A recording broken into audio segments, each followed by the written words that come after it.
on, everybody? Hope you are doing well today.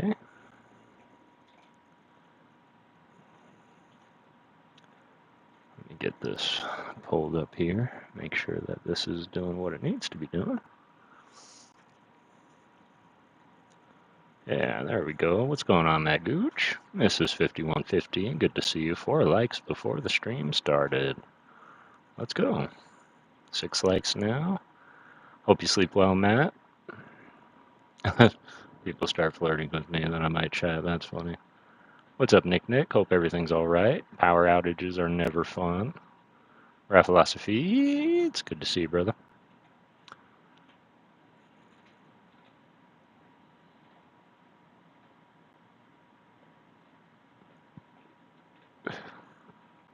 What's going on? Hope everybody's doing well tonight.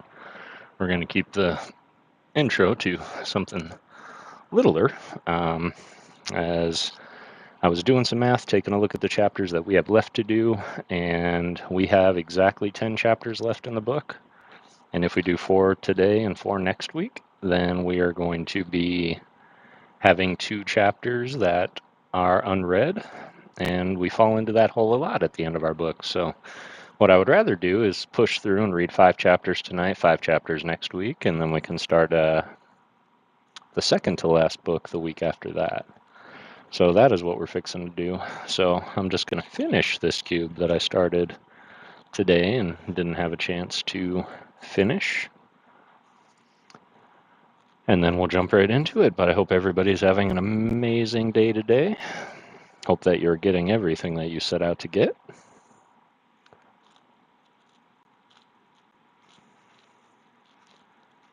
But how was your day? Let me know.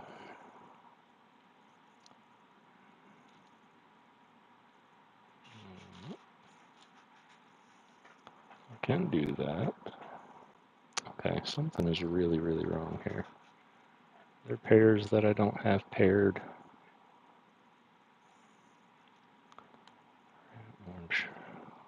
Orange, green, orange, red, green.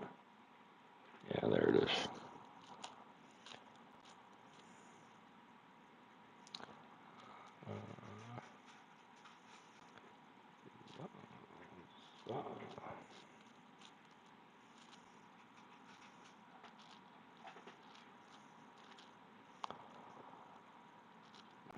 Unless there is nobody in here yet.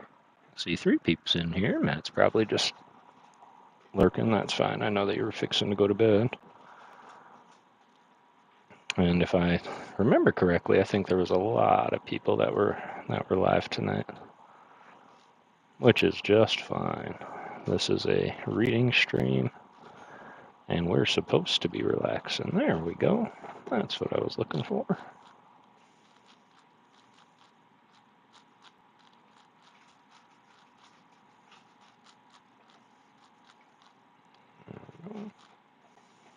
But as soon as I'm done here, I'm going to go ahead and jump right into the read. And hope my internet connection stays up because it was getting really spotty today. And just coming back and dropping a whole bunch, so I'm really hoping that doesn't start happening again.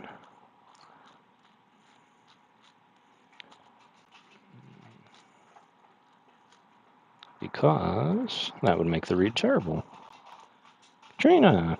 Hi everyone, we are here in the middle of cooking class for Leighton. We're listening and cooking at the same time. Let's go. That is quite all right. It is always good to have you in here. Hope you had a beautiful this would be Tuesday for you. Hope your Tuesday was amazing. Got all of that. Let's get this guy in here. This guy in here. And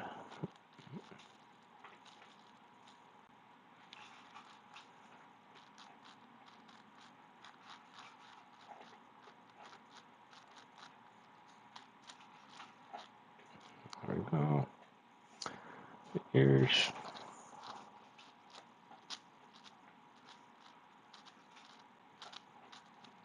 there. Cool. Good. Good.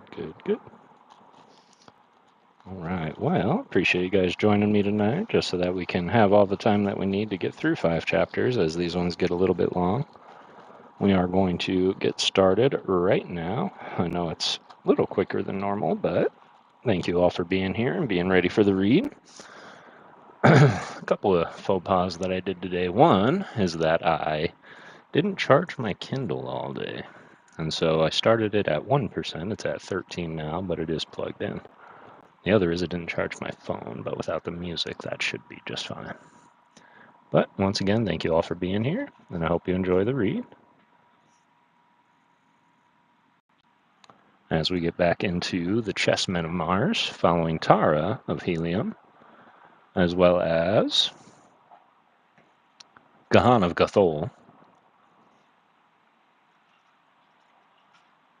as well as Gek, who is a head spider that can transition bodies. Yes, they're awesome, as we got mail from Jesse and an item order for the kids turned up. Let's go. That's great. I'm glad you had a great day. It's always good when things start showing up.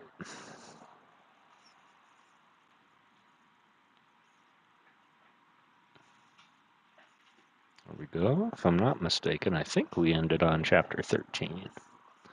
Yeah, desperate deed.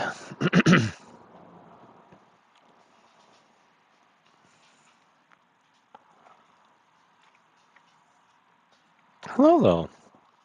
It's good to see you, Boo. How are you?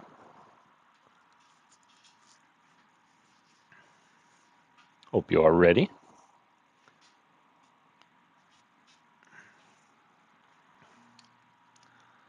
All right, let's jump right on in. 10 minutes after. Thank you all for being here. Let's see how this story ends. I am doing good. It was a busy day at work, but it was a good day. I will say that. It was a good Monday. Chapter 13, A Desperate Deed. Emed crossed the tower chamber toward Tara of Helium and the slave girl, Lano. He seized the former roughly by the shoulder. Stand, he commanded. Tara struck his hand from her and, rising, backed away. Lay not your hand upon a person of the Princess of Helium, beast, she warned. Emed laughed. Think you that I play at Jatan for you without first knowing something of the stake for which I play? He demanded. Come here. The girl threw herself to her full height, folding her arms across her breasts, nor did Eman note that the slim fingers of her right hand were inserted beneath the broad leather strap of her harness where it passed over her left shoulder. And Otar learns of this, you shall rule it, Emed, cried the slave girl. There be no law in Manitor that gives you this girl before you shall have won her fairly. What cares Otar for her fate? Replied Emed. Have I not heard? Did she not flout the great Jeddak, heaping abuse upon him? By my first ancestor. I think Otar might make a Jed of the man who subdued her. And again he advanced toward Tara. Wait, said the girl in low, even tone. Perhaps you know not what you do. Sacred to the people of Helium are the persons of the woman of Helium. For the honor of the humblest of them would the great Jeddak himself unsheath his sword. The greatest nations of Barsoom have trembled to the thunders of war in defense of the person of Deja Thoris, my mother. We are not but mortal, and so may die. But we may not be defiled. You may play at Jatan for a princess of Helium, and though you may win the match, you may never may you claim the reward. If thou wouldst possess a dead body, press me too far, but know, man of Manitor, that the blood of the warlord flows not in the veins of Tara of Helium for naught. I have spoken. I know not of Helium, and Otar is our warlord, replied Emed. But I do know that I would examine more closely the prize that I shall play for and win. I would test the lips of her who is to be my slave for the next games, nor is it well, woman, to drive me too far to anger. His eyes narrowed as he spoke, his visage taking on the semblance of that of a snarling beast. If you doubt the truth of my words, ask Lano, the slave girl. He speaks truly, O woman of Helium, interjected Lano. Try not the temper of Emad, if you value your life. But Tara of Helium made no reply. Already had she spoken. She stood in silence, now facing the burly warrior who approached her. He came close, and then, quite suddenly, he seized her, and bending her, tried to draw her lips to his. Lano saw the woman from Helium half turn and with a quick movement jerk her right hand from where it had lain upon her breast. She saw the hand shoot from beneath the arm of Emed and rise behind his shoulder, and she saw in the hand a long, slim blade. The lips of the warrior were drawing closer to those of the woman, but they never touched them, for suddenly the man straightened stiffly, a shriek upon his lips, and then he crumpled like a empty fur and lay in a shrunken heap upon the floor. Tara of Helium stooped and wiped her blade upon his harness. Lano, wide-eyed, looked with horror upon the corpse. "For this we shall both die," she cried. "And who would live a slave in Manitor?" asked Tara of Helium. "I am not so brave as thou," said the slave girl. "And life is sweet, and there is always hope." "Life is sweet," agreed Tara of Helium, "but honor is sacred. But do not fear. When they come, I shall tell them the truth, that you had no hand in this, and no opportunity to prevent it." For a moment the slave girl seemed to be thinking deeply. Suddenly her eyes lighted. "There is a way, perhaps," she said, "to turn suspicion from us. He has the key to this chamber upon him. Let us open the door and drag him out. Maybe we shall find a place to hide him." "Good!" exclaimed Tara of Helium, and the two immediately set about the matter Lano suggested. Quickly they found the key and unlatched the door, and then between them they half carried, half dragged the corpse of Emed from the room and down the stairway to the next level, where Lano said there were vacant chambers. The first door they tried was unlatched, and through this the two bore their grisly burden into a small room lighted by a single window. The apartment bore evidence of having been utilized as a living room rather than as a cell, being furnished to a degree of comfort and even luxury. The walls were paneled to a height of about 7 feet from the floor, while the plaster above and the ceiling were decorated by fading paintings of another day. As Tara's eyes ran quickly over the interior, her attention was drawn to a section of paneling that seemed to be separated at one edge from the piece next adjoining it. Quickly she crossed to it, discovering that one vertical edge of the entire panel projected a half an inch beyond the others. There was a possible explanation which piqued her curiosity, and acting upon its suggestions, she seized upon the projecting edge and pulled outward. Slowly the panel swung toward her, revealing a dark aperture in the wall behind. "Look, Lano!" she cried. "See what I found? A hole in which we may hide the thing upon the floor." Lano joined her, and together the two investigated the dark aperture, finding a small platform from which a narrow runway led downward to Stygian darkness. Thick dust covered the floor within the doorway, indicating that a great period of time had elapsed since human foot had trod on it. A secret way, doubtless unknown to living Manitorians. Here they dragged the corpse of Emed, leaving it upon the platform, and as they left the dark and forbidden closet, Lano would have slammed to the panel had not Tara prevented. "Wait," she said, and fell to examine the door frame and the stile. "Hurry," whispered the slave girl. "If they come and we're lost." "It may serve us well to know how to open this place again," replied Tara of Helium. Then suddenly she pressed a foot against a section of the carved base to the right of the panel. "Ah!" she breathed, a note of satisfaction in her tone, and closed the panel until it fitted snugly in its place. "Come," she said, and turned toward the outer doorway of the chamber. They reached their own cell without detection, and closing the door, Tara locked it from the inside and placed the key in a secret pocket in her harness. "Let them come," she said. "Let them question us. What could two poor prisoners know of the whereabouts of their noble jailer? I ask you, Lano, what could they?" "Nothing," admitted Lano, smiling with her companion. "Tell me of these men of Manitor," said Tara presently. "Are they all like Emed, or are some of them like Acor, who seemed a brave and chivalrous character?" "They are not unlike the peoples of other countries," replied Lano. "There be among them both good and bad. There are brave warriors and mighty. Among themselves they are not without chivalry and honor, but in their dealings with strangers they know but one law, the law of might. The weak and unfortunate of other lands fill them with contempt and arouse all that is worst in their natures, which doubtless accounts for their treatment of us, their slaves." "But why should they feel contempt for those who have suffered the misfortune of falling into their hands?" queried Tara. "I do not know," said Lano. "Acor says that he believes that it is because their country has never been invaded by a vicious foe. and their stealthy raids never have they been defeated, because they have never waited to face the powerful force, and so they have come to believe themselves invincible, and the other peoples are held in contempt as inferior in valor and the practice of arms. Yet Acor is one of them? Asked Tara. He is a son of Otar, the Jeddak, replied Lano. But his mother was a high-born Gatholian captured and made slave by Otar, and Acor boasts that in his veins runs only the blood of his mother, and indeed is he different from the others.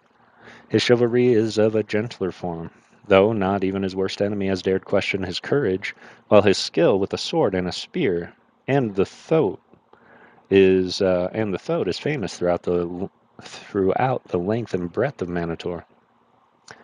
What think you they will do with him? Asked Tara of Helium.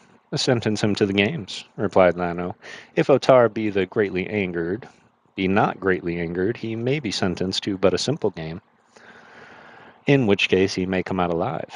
But if Otar really wishes to dispose of him, he will be sentenced to the entire series, and no warrior has ever survived the full 10, or rather none who has under the sentence from Otar.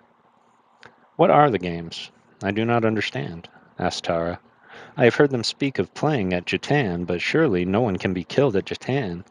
We play it often at home, but not as they play it in the arena at Manator, replied Lano. Come to the window, and together the two approached the aperture facing out toward the east. Below her, Tara of Helium saw a great field entirely surrounded by a low building, in the lofty towers that in which she was imprisoned was but a unit. About the arena were tiers of seats, but a thing that caught her attention was a gigantic Jatan board laid out upon the floor of the arena in the great squares of alternate orange and black. Here they play the game at Jatan with living pieces. They play for great stakes and usually for a woman, some slave of exceptional beauty. Otar himself might have played for you, and had you not angered him. But now you will be played for as an open game by slaves and criminals, and you will belong to the side that wins, not to a single warrior, but to all who survive the game. The eyes of Tara of Helium flashed, but she made no comment. Those who direct the play do not necessarily take part in it, continued the slave girl, but sit in those two great thrones which you see at either side of the board, and direct their pieces from square to square. But where lies the danger? Asked Tara of Helium. If a piece be taken, it is merely removed from the board.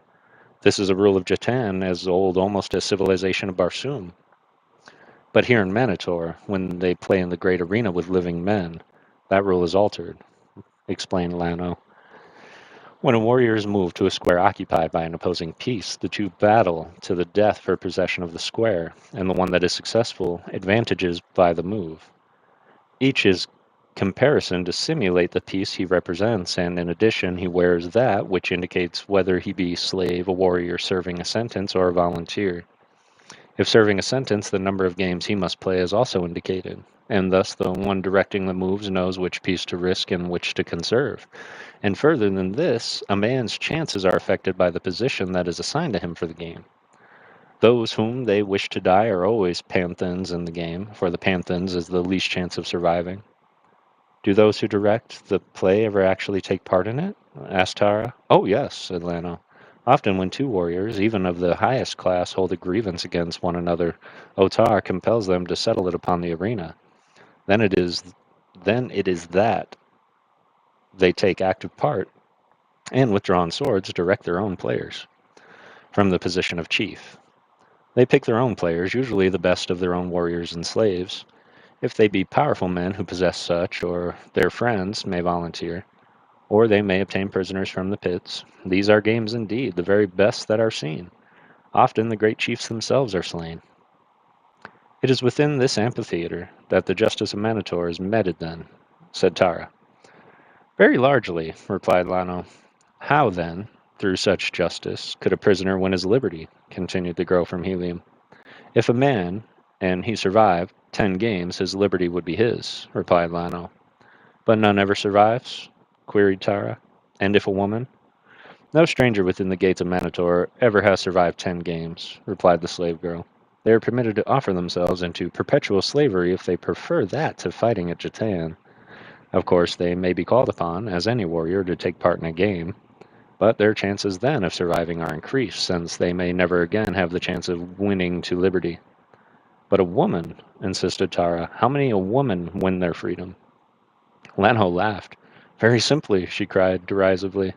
She has but to find a warrior who will fight through 10 consecutive games for her and survive. Just are the laws of Manatar, quoted Tara scornfully.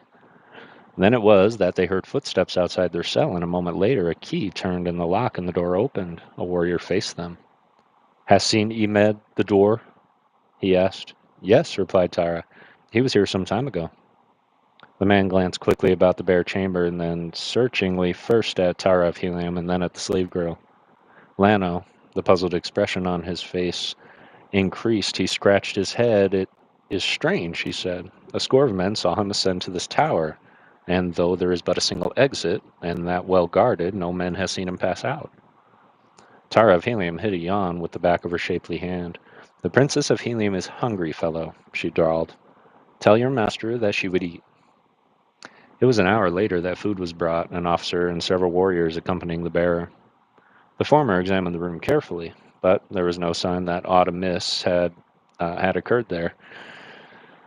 The wound that had sent Emed the Dwarf to his ancestors had not bled, fortunately for Tara of Helium.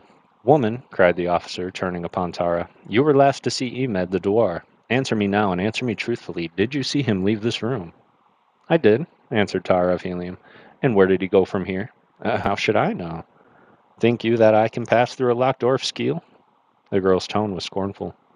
Of that we do not know, said the officer. Strange things have happened in the cell of your companion in the pits of the Manitor. Perhaps you could pass through a locked door of Skeel as easily as he performs seemingly more impossible feats. Whom do you mean? She cried. Turin the Panthan? He lives then. Tell me, is he here in Manitor unharmed? I speak of that thing which calls himself Gek the Chaldean, replied the officer. But Turin, tell me, Padwar, have you heard aught of him? Tara's tone was insistent, and she leaned a little forward toward the officer, her lips slightly parted in expectancy. Into the eyes of the slave girl, Lano, who was watching her, there crept a soft light of understanding, but the officer ignored Tara's question. What was the fate of another slave to him? Men do not disappear into thin air, he growled, and if Emed not be found soon, Otar himself may take hand in this. I warn you, woman, if you be one of those horrid corfools, and by commanding the spirits of the wicked dead gains evil mastery over the living, as many now believe the thing called Gek to be, the lest you return Emed, Otar will have no mercy on you.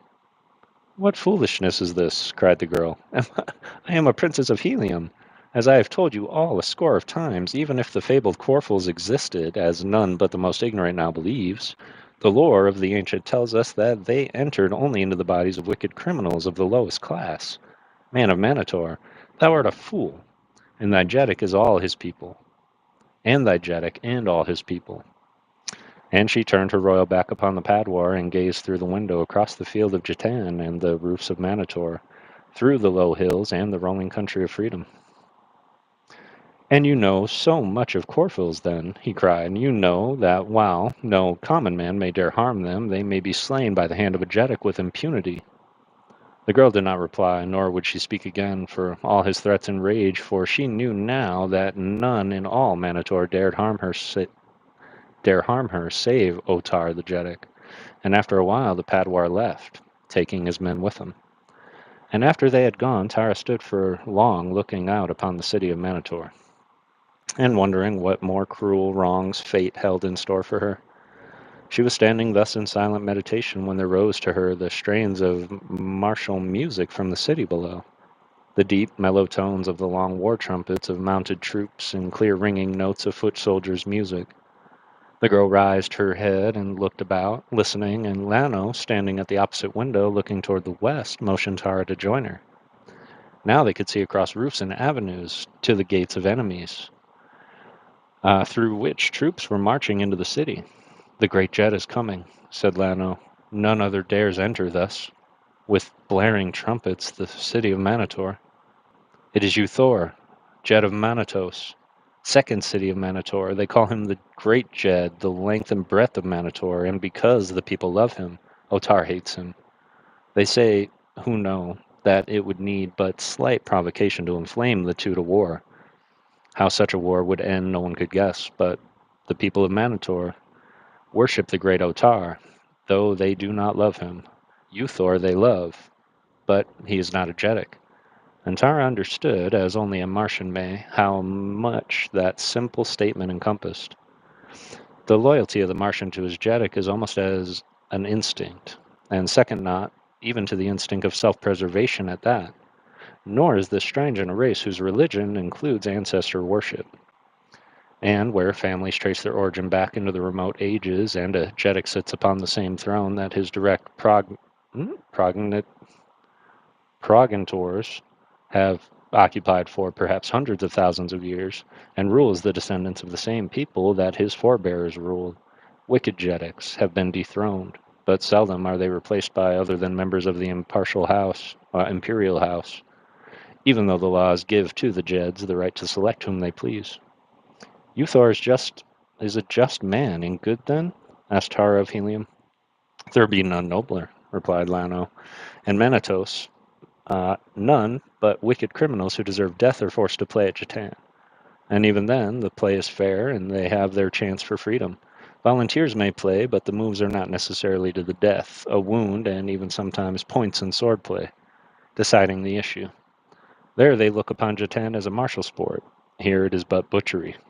And Uthor is opposed to the ancient slave raids and to the policy that keeps Manator forever isolated from the other nations of Barsoom.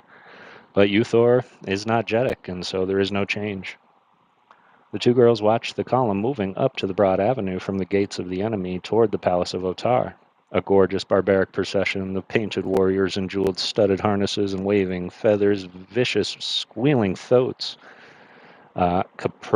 caparisoned to the rich trapping. Far above their heads, the long lances of their riders bore fluttering pennons, foot soldiers swinging easily along the stone pavement, their sandals of zititer hide giving forth no sound, and at the rear of each Utan, a train of painted chariots drawn by mammoth zititers, carrying the equipment of the company to which they were attached. Utan after Utan entered through the great gate, and even when the head of the column reached the palace of the Otar, they were all not within the city. I have been here many years, said the girl Lano, but never have I seen even the great Jed bring so many fighting men to the city of Manator. Through half-closed eyes, Tara of Helium watched the warriors marching up the broad avenue, trying to imagine them in fighting men of her beloved Helium coming to the rescue of their princess. That splendid figure upon the great thoat might be John Carter himself, warlord of Barsoom, and behind him, Utan after Utan of the veterans of the Empire. And then the girl opened her eyes again and saw the host of painted, befeathered barbarians inside. But yet she watched, fascinated by the martial scene. And now she noted again the groups of silent figures upon the balconies. No waving silks, no cries of welcome, no showers of flowers and jewels, such as they would have marked the entry of such a splendid friendly pageant into the twin cities of her birth. The people do not seem friendly to the warriors of Manatos, she remarked to Lano. I have not seen a single welcoming sign from the people on the balconies. The slave girls looked at her in surprise. It cannot be that you do not know, she exclaimed. Why, they are... But she got no further. The door swung open, and an officer stood before them. The slave girl, Tara, is summoned to the presence of Otar, the Jetic, he announced. Well then. Hey, Alec Longoria. What's up, JR? Good to see you. Pokey girl, Jesse. Always a pleasure. Hope you are staying cool. Well, seems we got a war upon our hands.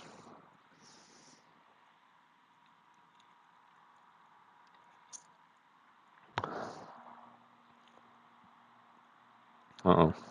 Well, this chapter could go any which way. But appreciate you guys being here, listening in. Hope the story is catching you like it's catching me. We're going to see how Tara gets out of this. But first, Chapter 14, At Gek's Command. Seems like a weird sentence to me, so let's see how the Kaldane helps. Chapter 14, At Gek's Command. Turin the Panthan chafed at his chains. Time dragged. Silence and monotony prolonged minutes into hours. uncertainty of the fate of the woman he loved turned each hour into an eternity of hell. He listened impatiently for the sound of approaching footsteps, that he might see and speak to some living creature and learn, perchance, some word of Tara of Helium. After torturing hours, his ears were rewarded by the rattle of harness and arms. Men were coming. He waited breathlessly. Perhaps they were his executioners. But he would welcome them, notwithstanding. He would question them, but if they knew naught of Tara, he would not divulge the location and the hiding place at which he had left her. Now they came. A dozen warriors and an officer escorting an unarmed man, a prisoner. Doubtless of this turn was not left long in doubt, since they brought the newcomer and chained him to an adjoining ring. Immediately the Panthan commenced to question the officer in charge of the guard. "Tell me," he demanded, "why have I been made a prisoner, and if other strangers are captured since I entered your city?" "What other prisoners?" asked the officer. "A woman and a man with a strange head," replied Turin.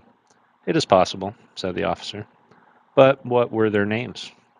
"The woman is Tara, Princess of Helium, and the man was Gek, a Chaldean of Bantoum." "These were your friends?" asked the officer. "Yes," replied Turin. "It is what I would know," said the officer, and with a curt command to his men to follow him, he turned and left the cell. "Tell me of them," cried Turin after him. "Tell me of Tara of Helium. Is she safe?" But the man did not answer, and soon the sound of their departure died in the distance. "Tara of Helium was safe but a short time since," said the prisoner chained at Turin's side.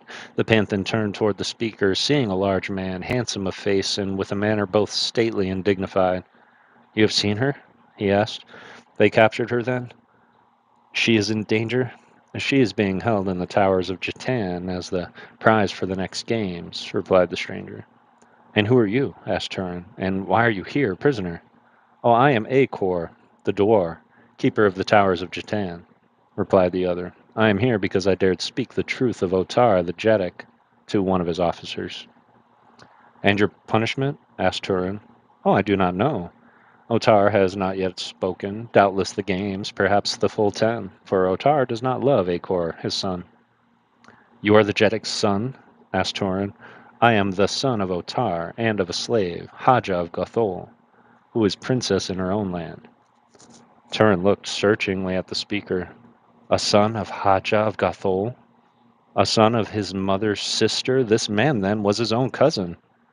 Well did Gahan remember the mysterious disappearance of the Princess Haja and the entire Yutan of personal troops. She had been upon a visit far from the city of Gothol, and returning home and vanished with her whole escort from the sight of man. So this was the secret of the seeming mystery. Doubtless it explained many other similar disappearances, and extended nearly as far back as the history of Gothol. Turin scrutinized his companion, discovering many evidences of resemblance to his mother's people.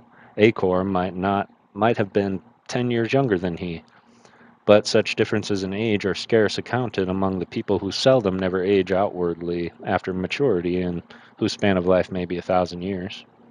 "And where lies Gothol?" asked Turin. "Almost due east of Manitor," replied Acor. "And how far?" "Some 21 degrees it is from the city of Manitor to the city of Gothol," replied Acor. "But little more than 10 degrees between the boundaries of the two countries. Between them, though, there lies a country of torn rocks and yawning chasms." Well did Gahan know this country that bordered his upon the west. Even the ships of the air avoided it because of the treacherous currents that rose from the deep chasms, and the almost total absence of safe landings. He knew now where Manitor lay, and for the first time in long weeks he knew the way to his own Gothol. And here was a man, a fellow prisoner, in whose veins flowed the blood of his own ancestors, a man who knew Manitor, its people, its customs, and its country surrounding it, one who could aid him, with advice at least, to find a plan for the rescue of Tara of Helium and for escape. But would Acor? Could he dare broach the subject? He could do no less than try. "And Otar, you think, will sentence you to death?" he asked. "And why?" "He would like to," replied Acor. "For the people chafe beneath the iron hand, and their loyalty is but the loyalty of the people to the long line of illustrious Jeddaks from which he had sprung. He is a jealous man, and has found the means of disposing of most of those whose blood might entitle them to claim upon the throne. and whose palace and the affections of the people endowed him with any political significance. The fact that I was the son of a slave relegated me to the position of minor importance in the consideration of Otar. Yet I am still the son of a Jeddak, and might sit upon the throne of Manitor, which is perfect congruity as Otar himself.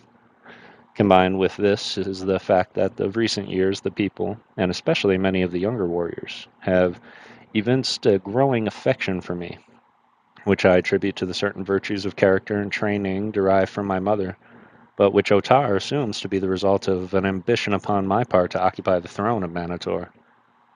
And now I am firmly convinced he has seized upon my criticism of his testament of the slave girl Tara as the pretext for ridding himself of me. But if you could escape and reach Gathol, suggested Turin.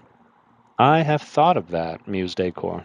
But how much better off would I be? In the eyes of the Gatholians, I would be not a Gatholian, but a stranger, and doubtless they would accord me the same treatment that we of Manitor accorded strangers. Could you convince them that you are the son of the Princess Hadja, your welcome would be assured, said Turin. While, on the other hand, you could purchase your freedom and citizenship with a brief period of labor in the diamond mines. How know you all these things? Asked Acor. I thought you were from Helium. I am a Panthan, replied Turin, and I have saved many countries, among them Gathol. It is what the slaves from Gathol have told me, said Acor thoughtfully, and my mother, before Otar, sent her to live in Manitos. I think that he may have feared her power and influence among the slaves from Gathol and their descendants, who number perhaps 1,000,000 people throughout the land of Manitor. Are these slaves organized? Asked Turin. Acor looked straight into the eyes of the Panthan for a long moment before he replied. You are a man of honor, he said. I read it in your face, and I am seldom mistaken in my estimate of a man. But, and he leaned closer to the other, even the walls have ears, he whispered, and Turin's question was answered. It was later in the evening that warriors came and unlocked the fetter from the Turin's ankle and led him away to appear before Otara the Jeddak. They conducted him toward the palace along narrow winding streets and broad avenues, but always from the balconies there looked down upon them the endless ranks of silent people of the city. The palace itself was filled with life and activity. Mounted warriors galloped through the corridors and up and down the runways connecting adjacent floors. It seemed that no one walked within the palace other than a few slaves. Squealing, fighting thoats were stabled in magnificent halls, while their riders, if not upon some duty of the palace, played at Jatan with smaller figures carved from wood. Turin noted the magnificence of the interior uh, architecture of the palace and lavish expenditure of precious jewels and metals and gorgeous mural decorations which depicted almost exclusively material scenes and principally duels which seemed to be fought upon Jatan boards of heroic size. The capitals of many of the columns supporting the ceilings of the corridors and chambers, though which they passed, were wrought into formal likeness of Jatan pieces. Everywhere there seemed a suggestion of the game. Along the same path that Tara of Helium had been led, Turin was conducted towards the throne room of Otar the Jeddak, and when he entered the hall of chiefs, his interest turned to wonder and admiration as he viewed the ranks of statuesque thoatmen decked in their gorgeous martial panoply. Never, he thought, had he seen upon Barsoom more soldierly figures or thoats so perfectly trained to perfection of immobility as these. Not a muscle quivered, not a tail lashed, and the riders were as motionless as their mounts, each warlike eye straight to the front, its great spears inclined at the same angle. It was a picture to fill the breast of a fighting man with awe and reverence. Nor did it fail in its effect upon Turin as they conducted him the length of the chamber, where he waited before great doors until he should be summoned into the presence of the great ruler of Minotaur. When Tara of Helium was ushered into the throne room of Otar, she found the great hall filled with the chiefs and officers of Otar and Uthor, and later occupying the palace of honor at the foot of the throne, as was his due. The girl was conducted to the front of the aisle and halted before the Jeddak, who looked down upon her from his high throne with scowling brows and fierce, cruel eyes. The laws of Manitor are just, said Otar, addressing her. Thus is it that you have been summoned here again to be judged by the highest authority of Manitor. Word has reached me that you are suspected of being a Corful. What word have you to say in refutation of the charge? Tara of Helium could scarce restrain a sneer as she answered the ridiculous accusation of witchcraft.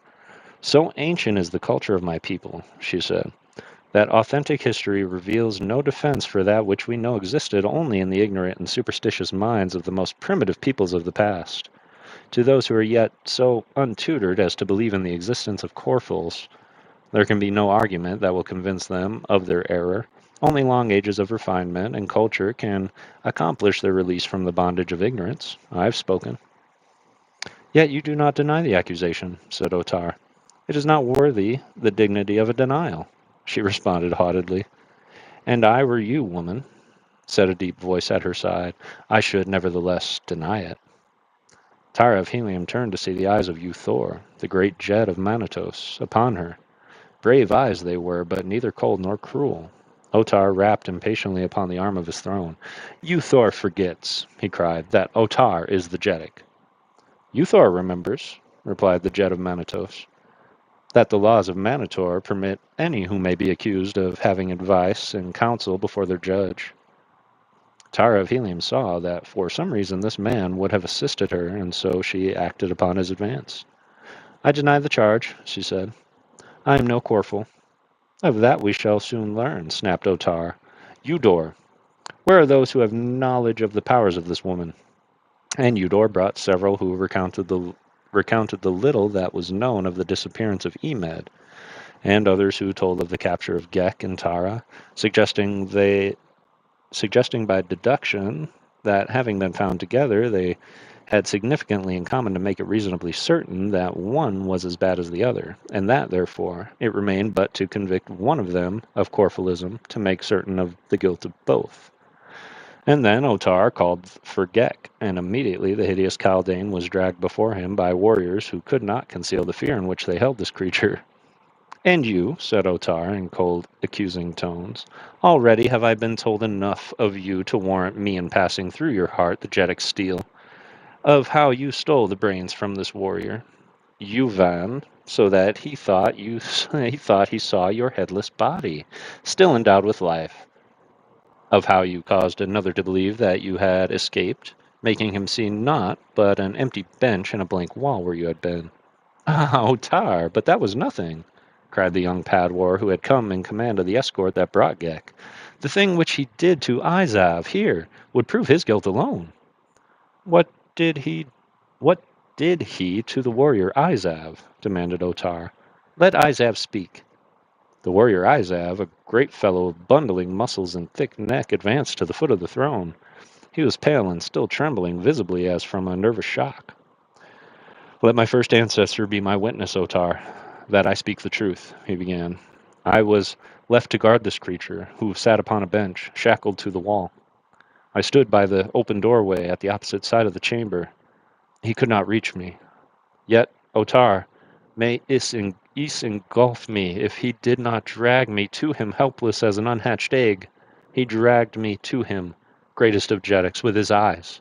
With his eyes he seized upon my eyes and dragged me to him, and he made me lay my swords and dagger upon the table and back off into the corner. And still keeping his eyes upon me, my eyes, his head quitted his body, and crawling upon 6 short legs, it descended to the floor and back partway into a hole of an ul seal, but not so far that his eyes were not still upon me, and then it returned with the key to its fetter, and after resuming its place upon its own shoulders, it unlocked the fetter and again dragged me across the room, and made me sit upon the bench where it had been, and there it fastened the fetter around my ankle, and I could do naught for the power of its eyes, and the fact that it wore my 2 swords and my dagger. And then the head disappeared down the hole of the ulcio with the key, and when it returned, it resumed its body and stood guard over me at the doorway until the Padwar came to fetch hither. It is enough, said Otar sternly. Both shall receive the jetic steel. And rising from his throne, he drew his long sword and descended the marble steps toward them, while 2 brawny warriors seized Tara by either arm, and 2 seized Gek, holding them facing the naked blade of the jetic. Hold just, Otar, cried Eudor. There be yet another to be judged. Let us confront him who calls himself Turin with his fellows before they die. Good, exclaimed Otar, pausing halfway down the steps. Fetch Turin, the slave. When Turin had been brought into the chamber, he was placed a little to Tara's left and a step nearer the throne. Otar eyed him menacingly. "You are Turin," he asked, "friend and companion of these?" The Panthan was about to reply when Tara of Helium spoke. "I know not this fellow," she said. "Who dares say that he is a friend and companion of the Princess of Tara of Helium?" Turin and Ghek looked at her in surprise, but at Turin she did not look, and to Ghek she passed a quick glance of warning as to say, "Hold thy peace."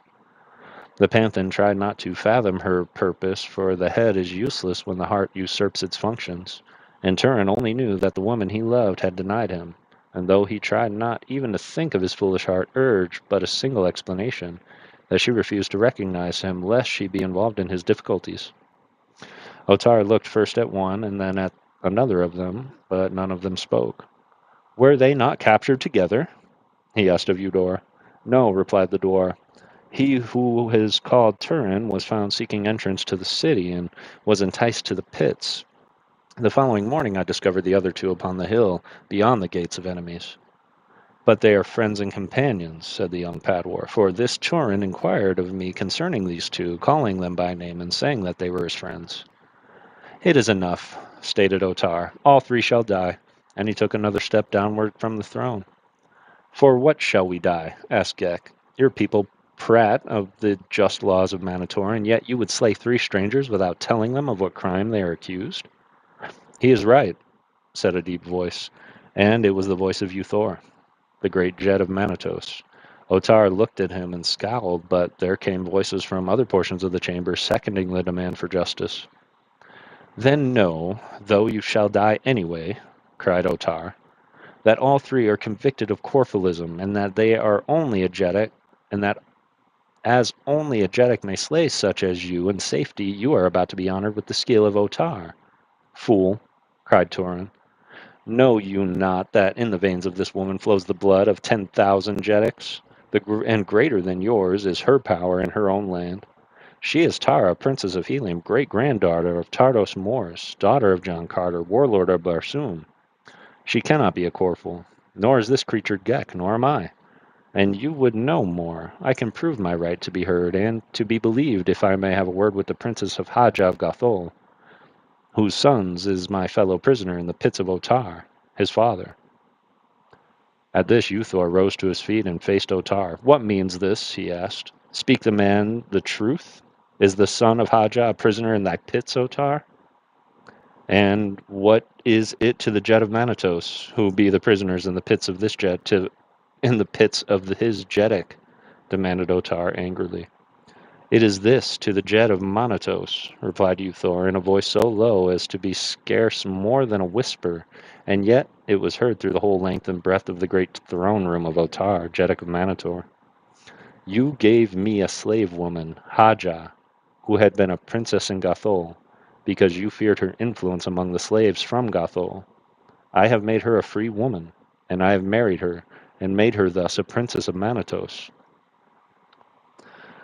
Her son is my son, Otar, and though thou be my Jeddak, I say to you that for any harm that befalls a Kor, you shall answer to Uthor of Manatos."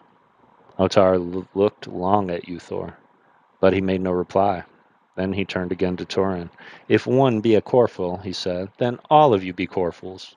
And we know well from the things that this creature has done," he pointed at Ghek, "that he is a Corful, for no mortal has such powers as he. And as you are all Corfuls, you must all die." He took another step downward when Ghek spoke. "These two have no such powers as I," he said. "They are but ordinary, brainless things, such as yourself. I have done all the things that your poor, ignorant warriors have told you.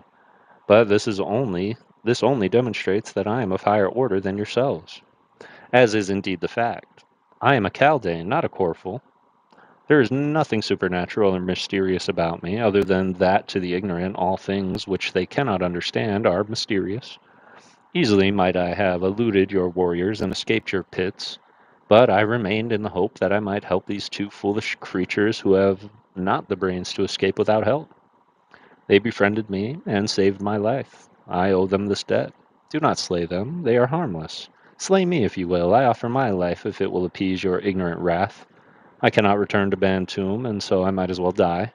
For there is no pleasure in intercourse with the feeble intellects that cumber the face of the world outside the valley of Bantoom. Hideous egotist, said Otar, prepared to die, and assume not to dictate to Otar, the Jeddak.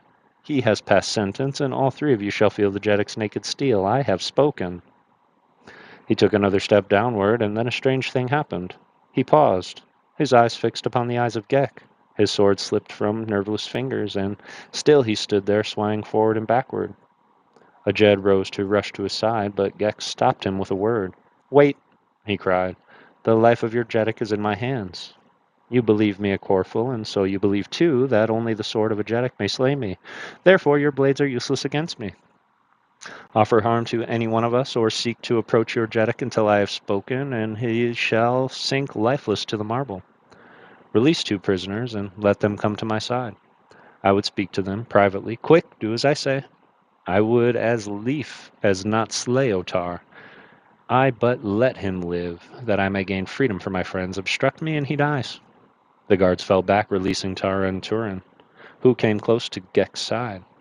"Do as I tell you, and do it quickly," whispered the Chaldean. "I cannot hold this fellow long, nor could I kill him thus. There are many minds working against mine, and presently mine will tire, and Otar will be himself again. You must make the best of your opportunity while you may. Behind the arras you will see, hanging in the rear of the throne, above you is a secret opening. From it a corridor leads to the pits of the palace, where there are storerooms containing food and drink. Few people go there. From these pits lead others to all parts of the city. Follow one that runs due west, and it will bring you to the gate of enemies. The rest will then lie with you. I can do no more. Hurry before my warning power fails me. I'm not as Lude, who is a king. He could have held this creature forever. Make haste. Go." Ah, did Ghek just sacrifice himself? Sending a membership. Appreciate you, Rafa. Your questions were valid. She is not just going to see him just yet.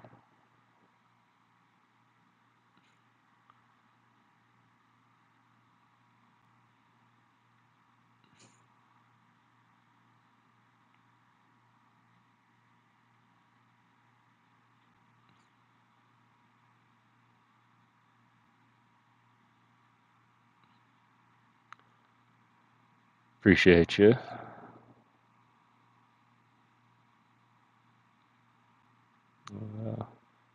Sorry about that. Got a portable AC. Let's go. I love it. Man, I missed a lot.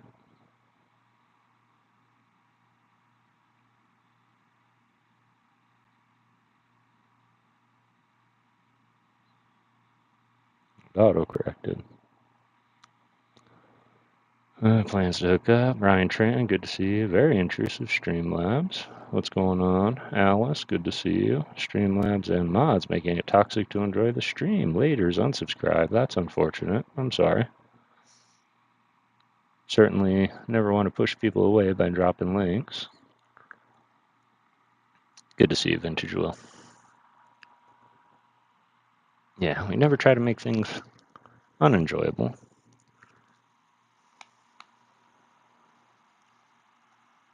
All right. It's good to see you, Will. How you doing?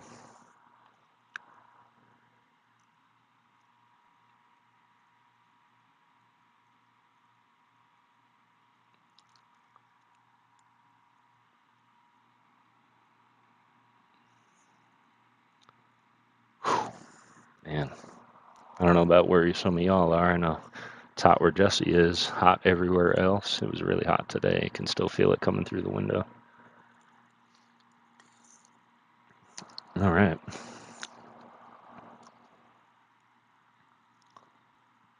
Excellent. Painting a Leafeon. That's good. I painted an Espeon yesterday. And a lot of stuff. But appreciate you guys being here. Thank you so much. What's going on? Don't do that.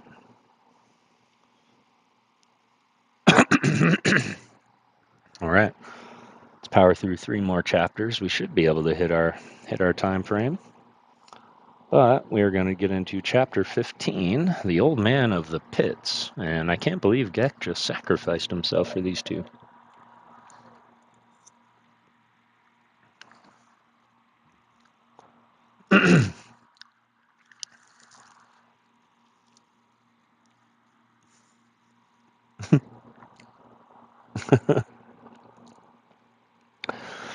Chapter 15. The Old Man of the Pits.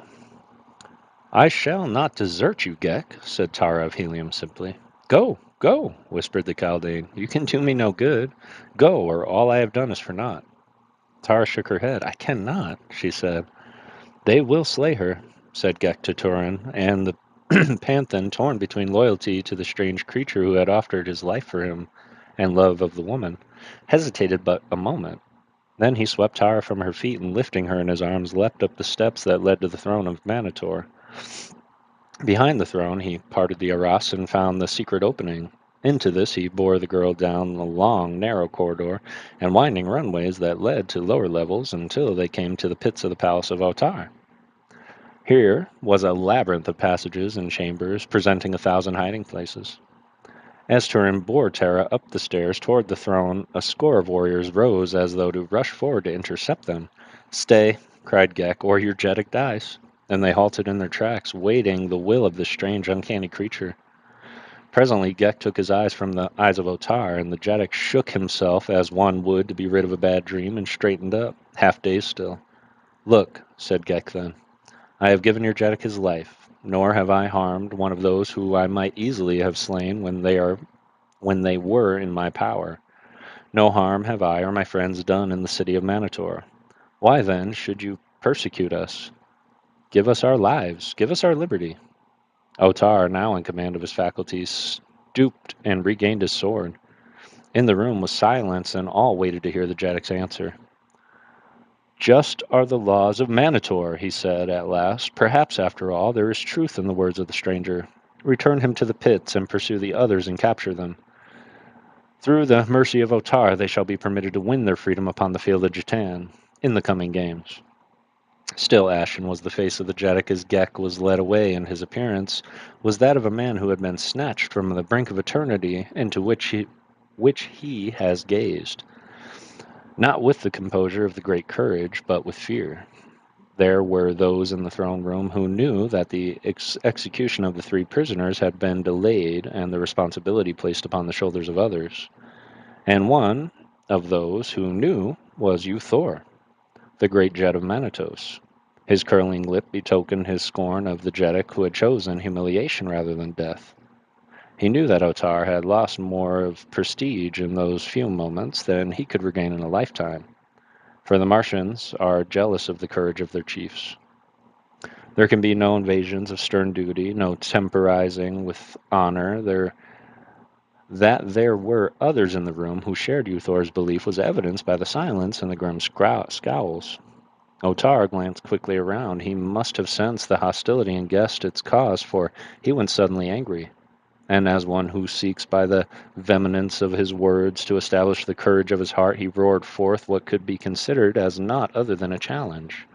The will of Otar, the Jeddak, is the law of Manitor, he cried, and the laws of Manitor are just. They cannot err. Udor, dispatch those who will search the palace, the pits, and the city, and return the fugitives to their cells. And now for you Thor of Manitos. Think you with impunity to threaten your Jeddak, to question his right to punish traitors and instigators of treason? What am I to think of your own loyalty? Who takes to wife a woman I have banished from my court because of her intrigues against the authority of her Jeddak and her master. But Otar is just. Make your explanations and your peace then, before it is too late. Uthor has nothing to explain, replied the Jed of Manitos, nor is he at war with his Jeddak. But he has the right that every Jed and every warrior enjoys, of demanding justice at the hands of the Jeddak for whomever he believes to be persecuted. With increasing rigor has the Jeddak of Manitor persecuted the slaves from Gathol since he took himself the unwilling Princess Haja. If the slaves from Gathol have harbored thoughts of vengeance and escaped, 'tis no more than might be expected from a proud and courageous people. Ever have I counseled greater fairness in our treatment of our slaves, many of whom, in their own lands, are people of great distinction and power. But always has Otar, the Jeddak, flouted with arrogance my every suggestion. Though it has been through none of my seeking that the question has arisen now, I am glad that it has.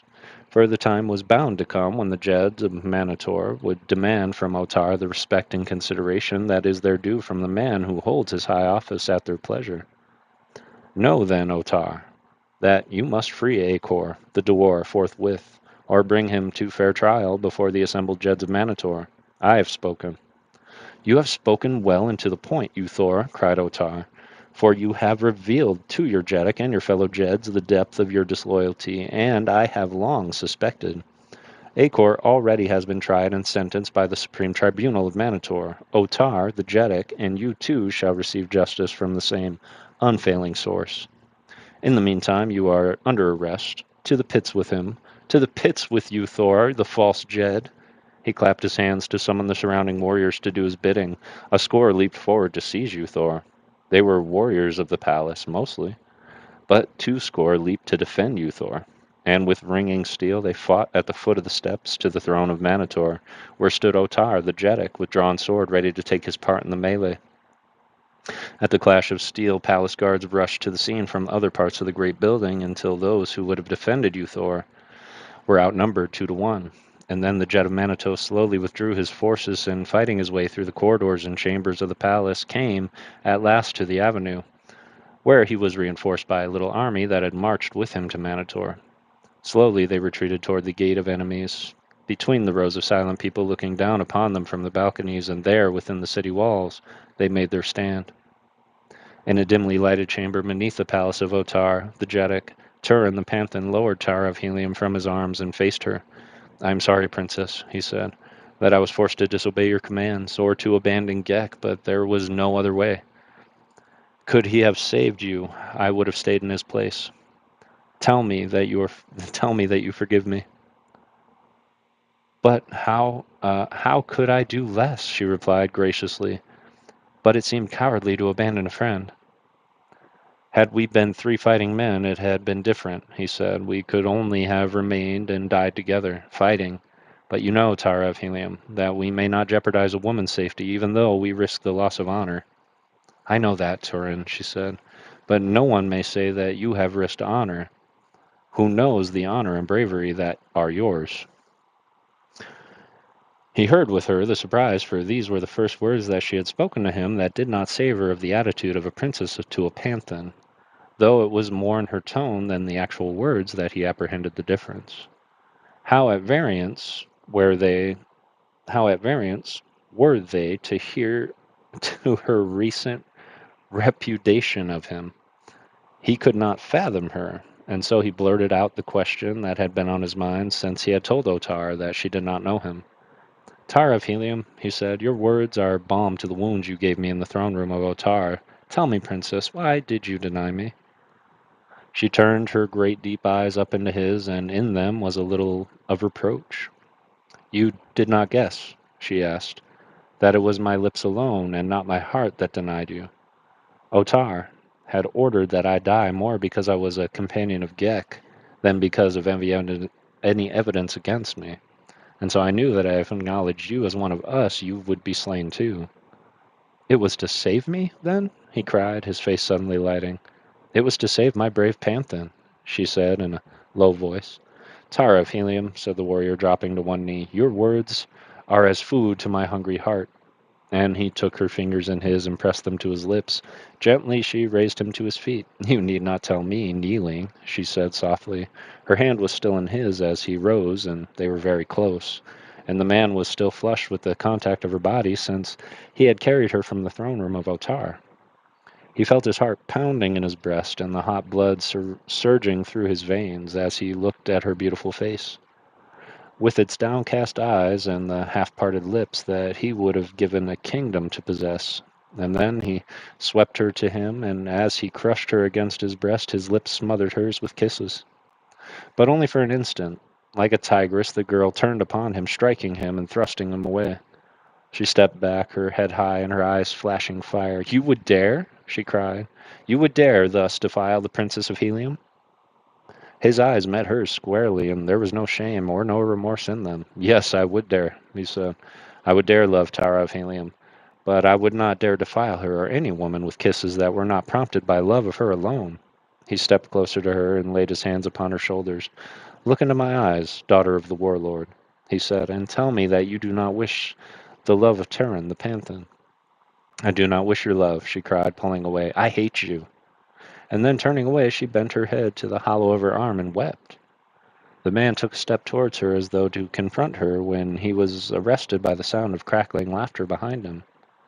Wheeling about, he discovered a strange figure of a man standing in a doorway. It was one of those rarities occasionally to be seen upon Barsoom, an old man with the signs of age upon him, bent and wrinkled. He had more the appearance of a mummy than a man.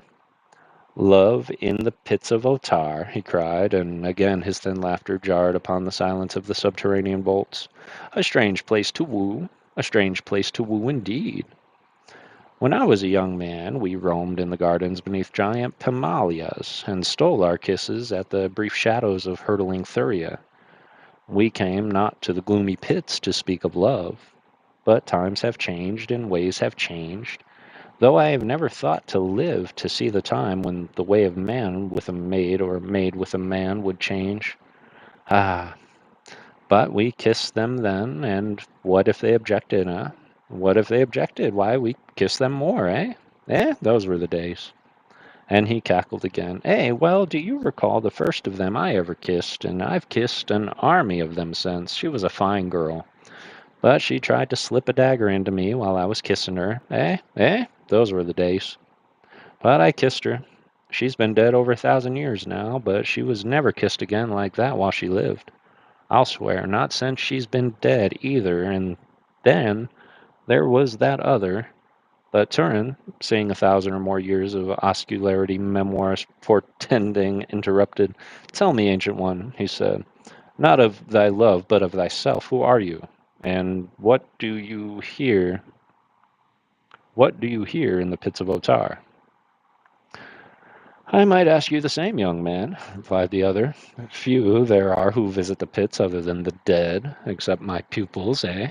That's it. You are new pupils. Good. But never before have they sent a woman to learn the great art from the greatest artist. But times have changed. Now, in my day, the women did no work. They were just for kissing and loving, eh? Those were the women.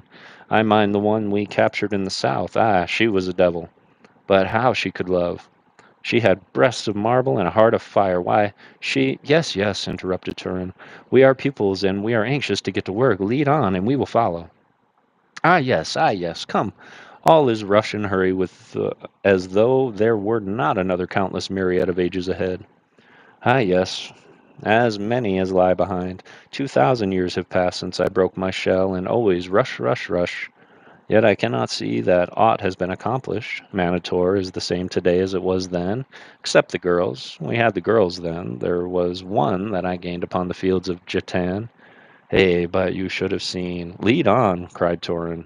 After we are at work, you shall tell us of her. Ah, yes, said the old fellow, and shuffled down off a dimly lighted passage. Follow me. You are going with him? asked Tara. Why not? replied Turin. We know not where we are, and the way from these pits. For I know not east from west, but he doubtless knows, and if we are shrewd, we may learn from him that which we would not know. At least we cannot afford to arouse his suspicions. And so they followed him, followed along winding corridors and through many chambers until they came at last to a room in which there were several marble slabs raised upon pedestals some 3 feet above the floor, and upon each lay a human corpse. Here we are, exclaimed the old man. These are fresh, and we shall have to get to work upon them soon. I am working now for one of the gate of enemies. Working on one for the gate of enemies. He slew many of our warriors. Truly is he entitled to a place in the gate. Come, you shall see him. He led them to an adjoining apartment upon the floor, where many fresh human bones were upon a marble slab and mass of shapeless flesh. You will learn this later, announced the old man, but it will not harm you to watch me now, for there are not many thus prepared, and it may be long before you will have the opportunity to see another prepared for the gate of enemies. First, you see, I remove all the bones carefully, that the skin may be damaged as little as possible. The skull is the most difficult, but it can be removed by a skillful artist, you see. I have made but a single opening. This I now sew up, and that's done. The body is hung so, and he fastened a piece of rope to the hair of the corpse and swung the horrid thing to the ring of a ceiling. Directly below it was a circular manhole in the floor from which he removed the cover, uh, revealing a well partially filled with a reddish liquid. Now we lower it into this, the formula for which you shall learn in due time. We fasten it to the bottom of the cover, which we now replace. In a year it will be ready, but it must be examined often in the meantime, and the liquid kept above a level of its crown, and will be very beautiful piece. It will be a very beautiful piece, this one, when it is ready. And you are fortunate again, for there is one to come out today. He crossed to the opposite side of the room and raised another cover, reached in and dragged a grotesque-looking figure from the hole. It was a human body, shrunk by the action of the chemical in which it had been immersed, to a little figure scarce a foot high.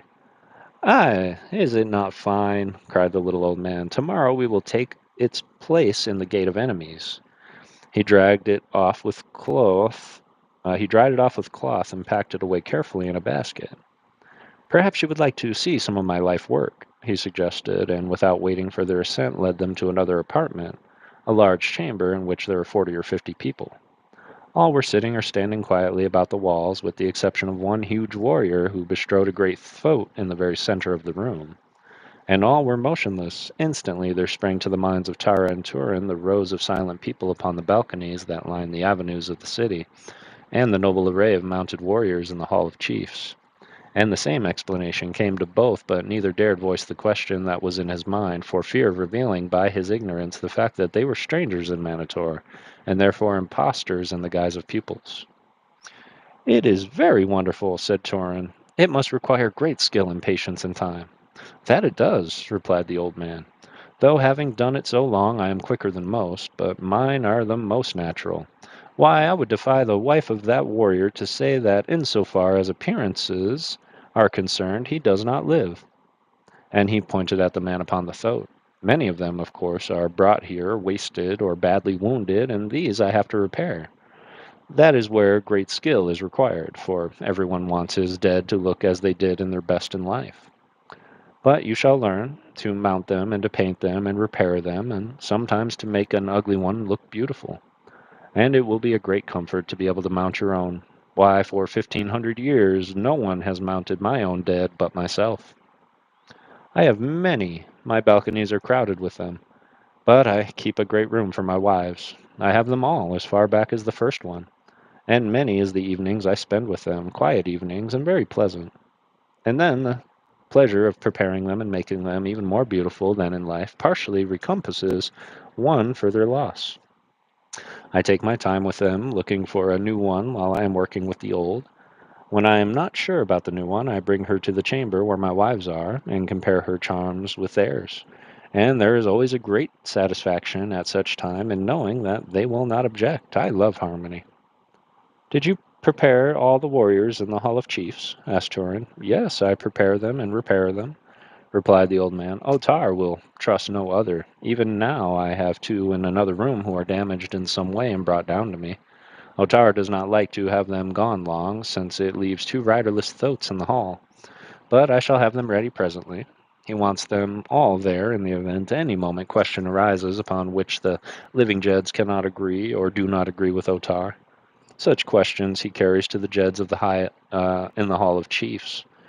There he shuts himself up alone with the great chiefs who had attained wisdom through death.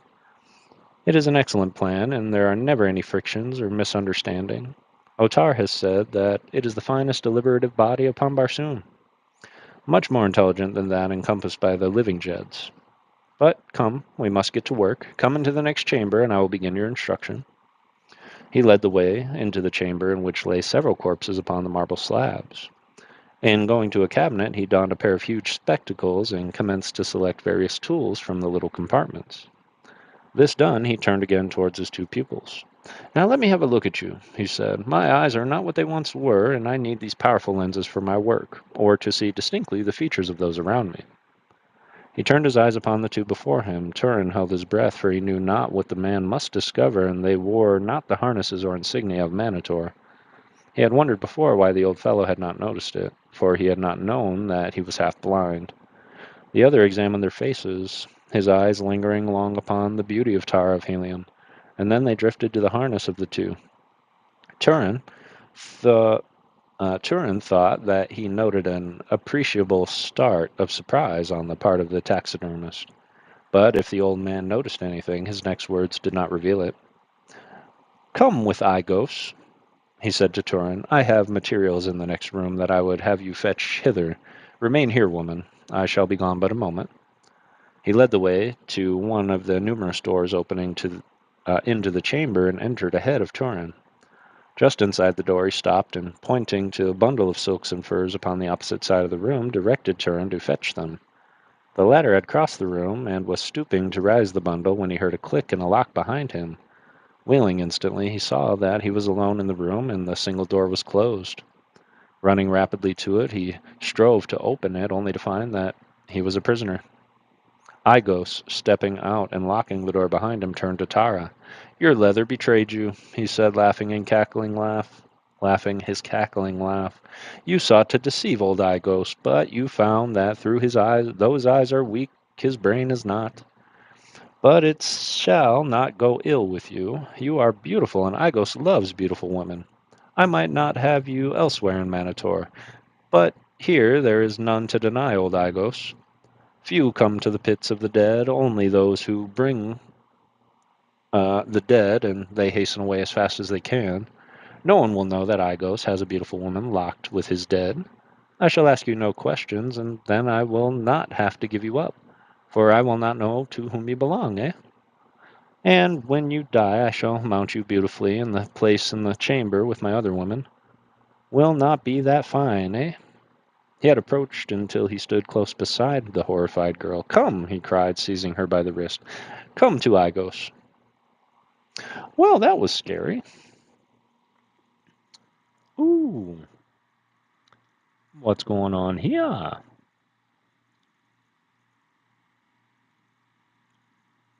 Lady Alice, always see you do it.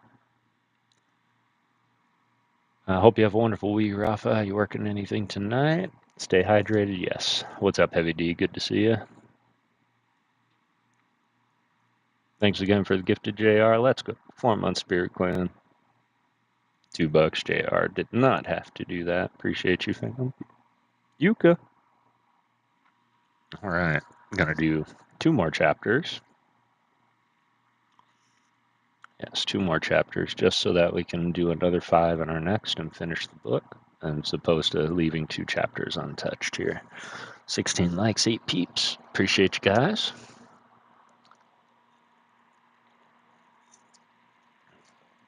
How do they keep getting themselves captured? I think I would have just taken out the old man, because now I'm going to have nightmares about this guy.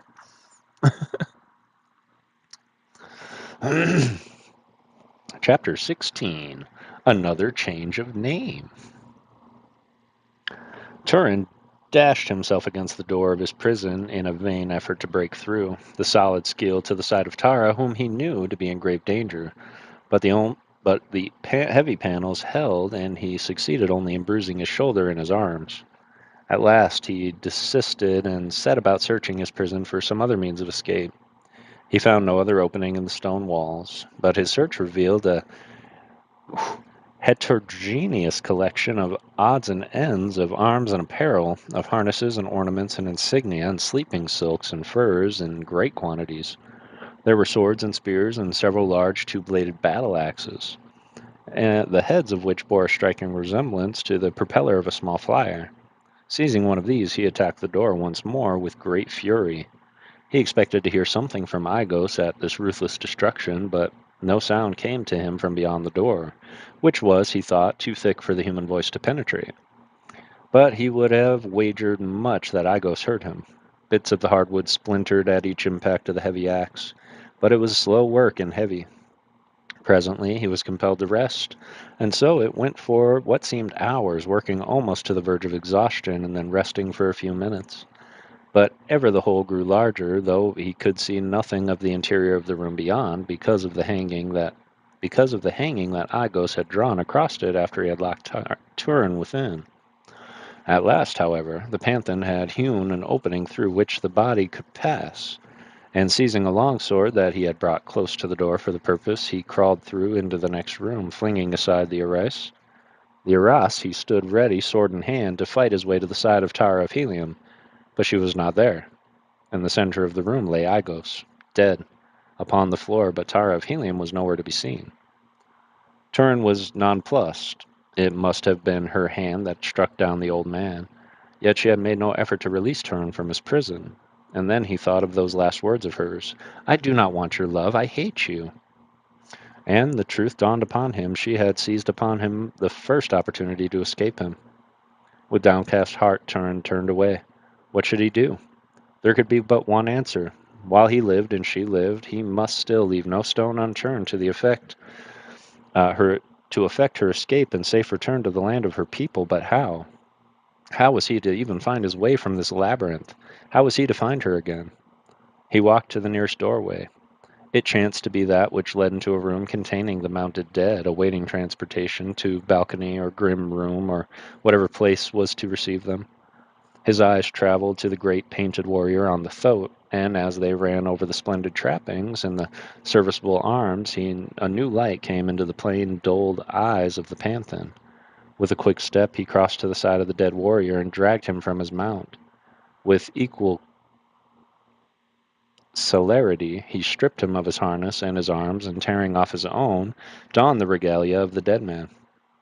Then he hastened back into the room which he had been trapped, for there he had seen that which he needed to make his disguise complete. In the cabinet he found them, pots of paint that the old taxidermist had used to place the war paint in his wide band across cold faces of dead warriors. A few moments later, Gahan of Gothol emerged from the room, a warrior of Manitor in every detail of harness, equipment, and ornamentation. He had removed from the leather of the dead man the insignia of his house and rank so that he might pass, with the least danger of arousing suspicion, as a common warrior. To search for Tara of Helium in the vast dim labyrinth of the pits of Otar seemed to the Gotholian a helpless quest, foredoomed to failure. It would be wiser to seek the streets of Manitor, where he might hope to learn first if she had been recaptured, and if not, then he could return to the pits and pursue the hunt for her. To find egress from this maze, he must perforce travel a considerable distance through the winding corridors and chambers, since he had no idea to his location or direction of any exit. In fact, he could not have retraced his steps 100 yards towards the point at which he and Tara had entered the gloomy caverns. And so he set out in the hope that he might find, by accident, either Tower of Helium or a way to the street level above. For a time he passed room after room filled with the cunningly preserved dead of Manitor, many of which were piled in tiers after the manner of firewood is corded. And as he moved through the corridor and chamber, he noticed hieroglyphics painted upon the walls, upon every opening at each fork or crossing of corridors, until by observation he reached the conclusion that these indicated the designations of passageways, so that one who understood them might travel quickly and surely through the pits. But Turin did not understand them. Even could he have read the language of Manitor, they might not materially have aided one unfamiliar with the city. But he could not read them all. He could not read them at all, since, though there is but one spoken language upon Barsoom, there are many different written languages, as there are nations. One thing, however, soon became apparent to him. The hieroglyphic of the corridor remained the same until the corridor ended. It was not long before Turin realized from a distance that he had traveled, that the pits were a part of a vast system undermining, possibly, the entire city. At least he was convinced that he had passed beyond the precinct of the palace. The corridors and chambers varied in appearance and architecture from time to time. All were lighted, though usually quite dimly, with radium bulbs. For a long time he saw no signs of life other than the occasional ulcio. Then, quite suddenly, he came face to face with a warrior at one of the numerous crossings. The fellow looked at him, nodded, and passed on. Turin breathed a sigh of relief as he realized that his disguise was effective. But he was caught in the middle of it by a hail from a warrior who had stopped and turned towards him. The Panthan was glad that a sword hung at his side, and glad too that they were buried in the dim recesses of the pits, and that there would be but a single antagonist, for time was precious. "Heard you any word of the other?" called the warrior to him. "No," replied Turin, who had not the faintest idea of whom or what the fellow referred. "He cannot escape," continued the warrior. "The woman ran directly into our arms, but she swore that she knew not where her companion might be found." "They took her back to Otar?" asked Turin, for now he knew whom the other meant, and he would know more. "They took her back to the towers of Jatan," replied the warrior. "Tomorrow the games commence, and doubtless she will be played for, though I doubt if anyone wants her. Beautiful as she is, she fears not even Otar, by Chluros, but she would make a hard slave to subdue. A regular she-banth she is, not for me." And he continued on his way, shaking his head. Turin hurried on, searching for an avenue that led to the level of the streets above, when suddenly he came to the opening doorway of a small chamber in which sat a man who was chained to the wall. Turin voiced a low exclamation of surprise and pleasure as he recognized that the man was Acor, and that he had stumbled by accident upon the very cell in which he had been imprisoned. Acor looked at him questioningly. It was evident that he did not recognize his fellow prisoner. Turin crossed to the table and, leaning close to the other, whispered to him. "I am Turin the Panthan," he said, "who was chained beside you." Acor looked at him closely. "Your own mother would never know you," he said. "But tell me, what has transpired since they took you away?" Turin recounted his experiences in the throne room of Otar and in the pits beneath. "And now," he continued, "I must find these towers of Jatan and see what may be done toward liberating the Princess of Helium." Acor shook his head. "Long was I Dwar of the Towers," he said, "and I can say to you, stranger, that you might as well attempt to reduce Manator single-handed as to rescue a prisoner from the towers of Jatan." "But I must," replied Turin. "Are you better than a good swordsman?" asked Acor presently. "I am accounted so," replied Turin. "Then there is a way." Tst! He was suddenly silent, and pointing toward the base of the wall at the end of the room. Turin looked in that direction. The other forefinger indicated, to see projecting from the mount of an ulcio's barrow 2 large chile and a pair of protruding eyes. "Ghek!" he cried, and immediately the hideous Kaldane crawled out upon the floor and approached the table. Acor drew back with a half-stifled ejaculation of repulsion. "Do not fear," Turin assured him. "It is my friend, he whom I told you held Otar while Tara and I escaped." Ghek climbed to the tabletop and squatted between the two warriors. "You are safe, I'm assuming," he said, addressing Acor. "That Turin, the Panthan, has no master in all Manator, where the art of swordplay is concerned. I overheard your conversation. Go on." "You are his friend," continued Acor, "and so I may explain safely in your presence the only plan I know whereby he may hope to rescue the Princess of Helium.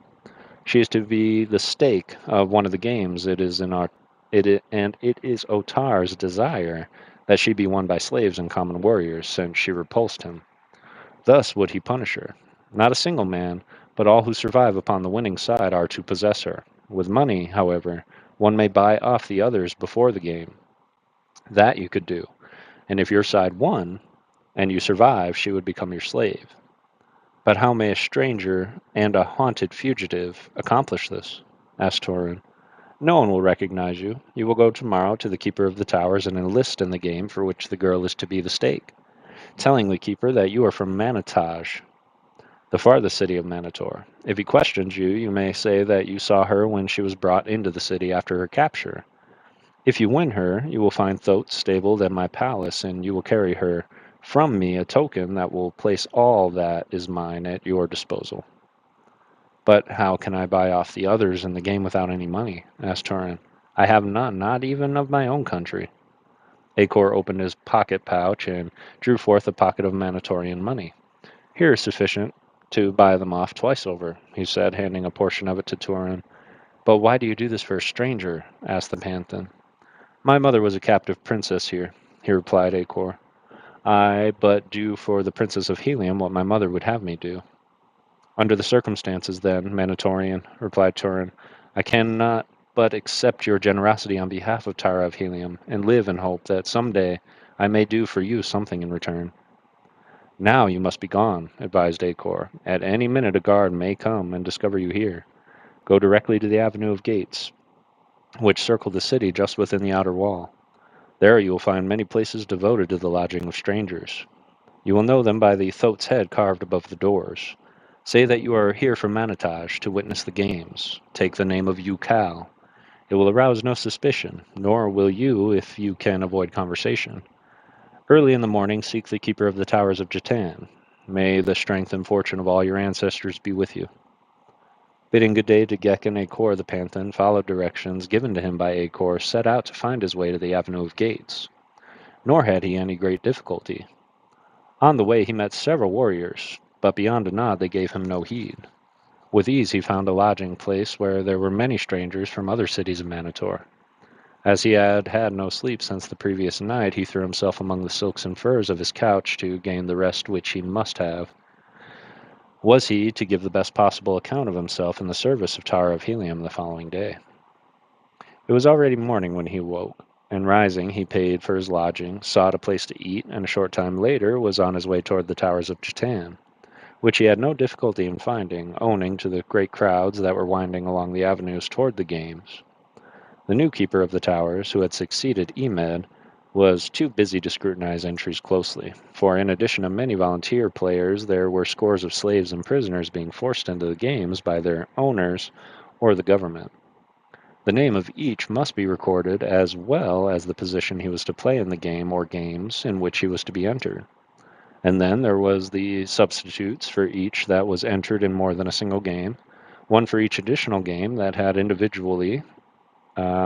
that an individual was entered for, that no succeeding game may be delayed by the death or disablement of a player. Your name? Asked the clerk as Turin presented himself. A Ukal, replied the Panthan. Your city? Monitash. The keeper, who was standing beside the clerk, looked at Turin. You have come a great way to play at Jatan, he said. It is seldom that the men of Manitage attend other than the decennial games. Tell me of Ozar. Will he attend next year? Ah, but he was a noble fighter. If you be half the swordsman you Cal, the fame of Manitage will increase this day. But tell me, what of Ozar? He is well, replied Turin glibly, and he sent greetings to his friends of Manitor. Good, exclaimed the keeper. And now in what game would you enter? I would play for the Heliometic princess Tara, replied Turin. But, man, she is to be the stake of the game for slaves and criminals, cried the keeper. You would not volunteer for such a game. But I would, replied Turin. I saw her when she was brought into the city, and even then I vowed to possess her. But you will have to share her with the survivors, even if your color wins, objected the other. They may be brought to reason, insisted Turin, and you will chance incurring the wrath of Otar, who has no love for the savage barbarian, explained the keeper. And I win her, Otar will be rid of her, said Turin. The keeper of the towers of Jatan shook his head. You are rash, he said. I would I would that I might dissuade the friend of my friend Ozar from such madness. Would you favor the friend of Ozar? Asked Turin. Gladly, exclaimed the other. What may I do for him? Make me chief of the black, and give me for my pieces all slaves from Gothol, for I understand that those be excellent warriors, replied the Panthan. It is a strange request, said the keeper, but for my friend Ozar, I would do even more, though of course he hesitated. It is customary for one who would be chief to make some slight payment. Certainly, Torin hastened to assure him. I had not forgotten that. I was about to ask of what the customary amount is. For the friend of my friend it shall be nominal, replied the keeper, naming the figure that Gahan, accustomed to the high price of wealthy Gathol, thought ridiculously low. Tell me, he said, handing the money to the keeper, when the game for the Heliumite is to be played. It is the second in order of the day's games, and now if you will come with me, you may select your pieces. Turin followed the keeper to a large court which lay between the towers of Jatan Field, where hundreds of warriors were assembled. Already chiefs for the games of the day were selecting their pieces and assigning them to positions, though for the principal games these matters had been arranged for weeks before.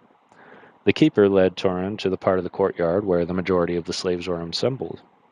Take your choice of those not assigned, said the keeper, and when you have your quota, conduct them to the field. Your place will be assigned to you by an officer there, and there you will remain with your pieces until the second game is called. I wish you luck, you Cal. though from what I have heard you will be more lucky to lose than to win the slaves from Helium. After the fellow departed, Turin approached the slaves. I seek the best swordsmen for the second game, he announced. Men from Gathol I wish, for I have heard that these be noble fighters. A slave rose and approached him. It is all the same in which game we die, he said. I would fight for you as a panthan in the second game. Another came. I am not from Gathol, he said. I am from Helium, and I would fight for the honor of the princess of Helium. Good, exclaimed Turin. Art a swordsman of repute in Helium? I was a dwarf under the great warlord, and I fought at his side in a score of battles from the Golden Cliffs to the Carrion Caves. My name is Valdor. Who knows Helium knows my prowess.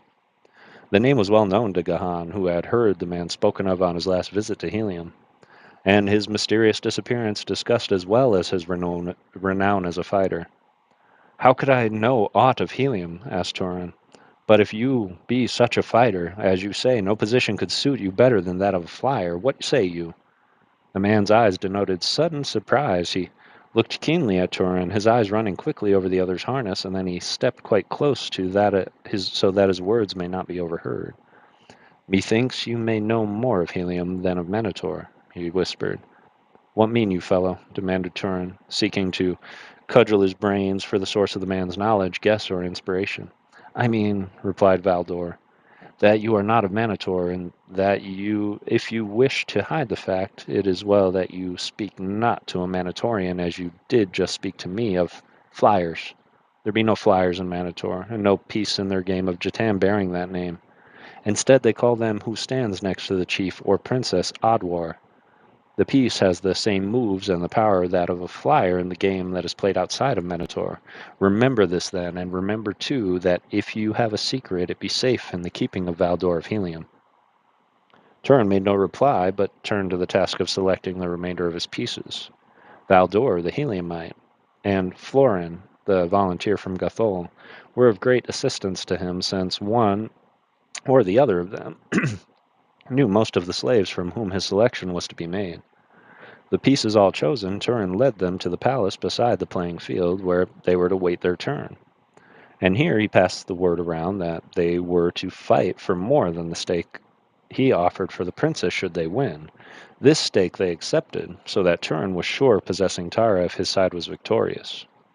But he knew that these men would fight even more valorously for chivalry than for money, nor was it difficult to enlist the interests even of the Gatholians in the service of the princess.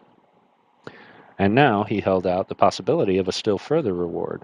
I cannot promise you, he exclaimed, but I may say that I heard that this day which makes it possible that should we win this game, we may even win your freedom. They leapt to their feet, and the crowd around them with many questions. It may not be spoken of aloud, he said, but Florian and Valdor know that they assured me that you will all be trusted. Listen, what I would tell you places my life in your hands, but you must know that every man will realize that he is fighting today the greatest battle of his life, for the honor and the freedom of Barsoom's most wondrous princess, and for his own freedom as well, for the chance to return each to his own country and to the woman who awaits him there. First, then, is my secret. I am not of Manotor. Like yourselves, I am a slave, though for the moment disguised as a Manotorian from Manitosh. My country and my identity must remain undisclosed for reasons that have no bearing upon the game today. I, then, am one of you. I fight for the same things that you will fight for. And now for that which I have but just learned, Uthor, the great jet of Manitos, quarreled with Otar in the palace the day before yesterday, and their warriors set upon one another. Uthor was driven as far as the Gate of Enemies, where he now lies encamped. At any moment the fight may be renewed, but it is thought that Uthor has sent to Manitos for reinforcements. Now, men of Gathol, here is the thing that interests you. Uthor has recently taken to wife the Princess Haja of Gathol, who was slave to Otar and whose son Akor is dwarf of the Towers of Jatan. Haja's heart is filled with loyalty for Gathol and compassion for her sons who were here enslaved, and this latter sentiment she has to some extent transmitted to Uthor. Aid me, therefore, in freeing the Princess Tara of Helium. I believe that I can aid you and her and myself to escape the city, Bend close to your ears, slaves of Otar, that no cruel enemy may hear my words. And Gahan of Gathol whispered in low tones the daring plan he had conceived. And now, he demanded, when he had finished, let him who does not dare speak now. None replied. Is there none? And it would not betray you should I cast my sword at thy feet? It had been done ere this, said one in a low tone, pregnant with suppressed feelings. And I, and I, and I, chorused the others in violent whispers.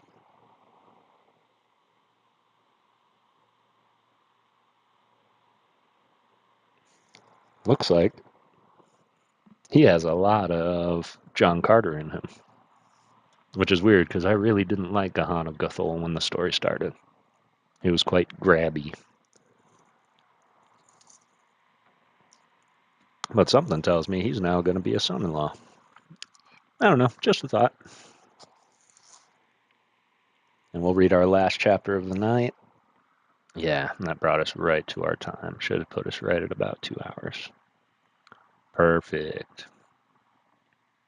But our last chapter of the night is chapter 17, A Play to the Death. Thank you all again for being here. Really appreciate you. Clear and sweet a trumpet spoke across the fields of Jatan. From the high tower its cool voice floated across the city of Manitor and above the babble of human discords rising from the crowded masses that filled the seats of the stadium below. It called the players for the first game, and simultaneously there fluttered to the peaks of 1,000 staffs on tower and battlements and the great wall of the stadium of the rich, gay pennons of the fighting chiefs of Manitor. Thus was marked the opening of the Jetix Games, and most important of the year, and second only to the grand decennial games. Gahan of Gathol watched every play with eagle eyes, and the match was an unimportant one, being but to settle some petty dispute between two chiefs, and was played with professional Jatan players for points only. No one was killed, and there was but little blood spilled. At last about an hour, and was terminated by the chief of the losing side deliberately permitting himself to be outpointed, that the game might be called a draw. Again the trumpet sounded, this time announcing the second and last game of the afternoon. While this was not concerned an important match, those being reserved for the fourth and fifth days of the games, it promised to afford sufficient excitement since it was a game to the death. The vital difference between the game played with living men and that in which inanimate pieces are used lies in the fact that while in the latter, the mere placing of a piece upon a square occupied by an opponent piece terminates the move, in the former, the two pieces thus brought together engage in a duel for possession of the square. Therefore, there enters into the former game not only the strategy of Jatan, but the personal prowess and bravery of each individual piece, so that a knowledge not only of one's own men, but of each player upon the opposing side is of vast value to a chief. In this respect was Gahan handicapped, though the loyalty of his players did much to offset his ignorance of them, since they aided him in arranging the board to the best advantage and told him honestly the faults and virtues of each. One fought best in a losing game, another was too slow, another too impetuous. This one had fire and a heart of steel, but lacked endurance. Of the opponents, though, they knew little or nothing. And now, as the two sides took their places upon the black and orange squares of the great Jatan board, Gahan obtained, for the first time, a close view of those who opposed him. The orange chief had not yet entered the field, but his men were all in place. Valdor returned to Gahan. They are all criminals from the pits of Manitor, he said. There is no slave among them. We shall not have to fight against a single fellow countryman, and every life we take will be the life of an enemy. It is well, replied Gahan, but where is their chief, and where the two princesses? They are coming now, see. And he pointed across the field to where two women could be seen approaching under guard. As they came near, Gahan saw that one was indeed Tara of Helium, but the other he did not recognize, and then they were brought to the center of the field, midway between the two sides, where waited until Orange Chief arrived. Florin voiced an exclamation of surprise when he recognized him. By my first ancestor, if it is not one of their great chiefs, he said, and we were told that slaves and criminals were to play for the stake of this game. His words were interrupted by the keeper of the towers, whose duty it was to not only announce the games, but the stakes, but to act as referee as well. Of this, the second game of the first day of the Jeddak Games in the 433rd year of Otar, Jeddak of Manator, the princes of each side, will be the sole stakes, and to the survivors of the winning side shall belong both princesses, to do with as they see fit. The orange princess is the slave woman Lano of Gathol. The black princess is the slave woman Tara, a princess of Helium. The black chief is Yukal of Manitage, a volunteer player. The orange chief is the Dwar Udor of the 8th Utan of the Jeddak of Manator, also a volunteer player. The square shall be contested to the death. Just as the laws of Manator, I have spoken. The initial move was won by Udor, following which the two chiefs escorted their respective princesses to the square each was to occupy. It was the first time Gahan had been alone with Tara since she had been brought upon the field. He saw her scrutinizing him closely as he approached her to lead her to her place and wondered if she recognized him. But if she did, she gave no sign of it. He could not but remember her last words, "I hate you," and her desertion of him when he had been locked in a room beneath the palace by Igos the taxidermist. And so he did not seek to enlighten her as to his identity, for he meant to fight for her, to die for her, if necessary. And if he did not die, to go on fighting to the end for her love. Gahan of Gathol was not easily to be discouraged, but he was compelled to admit that his chances of winning the love of Tara of Helium were remote. Already had she repulsed him twice, once as the Jet of Gathol and again as Turin the Panthan. Before his love, however, came her safety, and the former must be relegated to the background until the latter had been achieved. Passing among the players already at their stations, the two took their places upon their respective squares. At Tara's left was the Black Chief, Gahan of Gathol, directly in front of her, the princess, Panthan, Florin of Gathol, and at her right the Princess Valdor of Helium, and each of these knew the part that he was to play, win or lose, as did each of the other black players. As Tara took her place, Valdor bowed low. "My sword is at your feet, Tara of Helium," he said. She turned and looked at him, an expression of surprise and incredulity upon her face. "Valdor the Dwar," she exclaimed. "Valdor of Helium, one of my father's trusted captains. Can it be possible that my eyes speak the truth?" "It is Valdor, princess," the warrior replied, "and here to die for you if need be." "As is everywhere of the black upon the field of Jatan today. No, princess," he whispered, "that upon this side is no man of Manator, but each and every is an enemy of Manator." She cast a quick, meaning glance toward Gahan. "But what of him?" she whispered, and then she caught her breath quickly in surprise. "Shade of their first Jeddak," she exclaimed. "I did but just recognize him through his disguise." "And you trust him?" asked Valdor. "I know him not, but he spoke fairly as an honorable warrior, and we have taken him at his word." "You have made no mistake," replied Tara of Helium. "I would trust him with my life, with my soul, and you, too, may trust him." Happy indeed would have been Gahan of Gathol could he have heard those words, but fate, who is usually unkind to the lower in such matters, ordained it otherwise, and then the game was on. Udor moved his princess Odwar 3 squares diagonally to the right, which placed the piece upon the Black Chief's Odwar's 7th. The move was indicative of the game that Udor intended playing, a game of blood rather than of science, and advanced his contempt for his opponents. Gahan followed with his Odwar's Panthan 1 square straight forward, a more scientific move, which opened up an avenue for himself through his line of Panthans, as well as announcing to the players and spectators that he intended on having a hand-to-hand fighting himself even before the exigencies of the game forced it upon him. The move elicited a ripple of applause from those sections of the seat reserved for the common warriors and their women, showing perhaps that Udor was none too popular with these, and too it had an effect upon the moral of Gahan's pieces.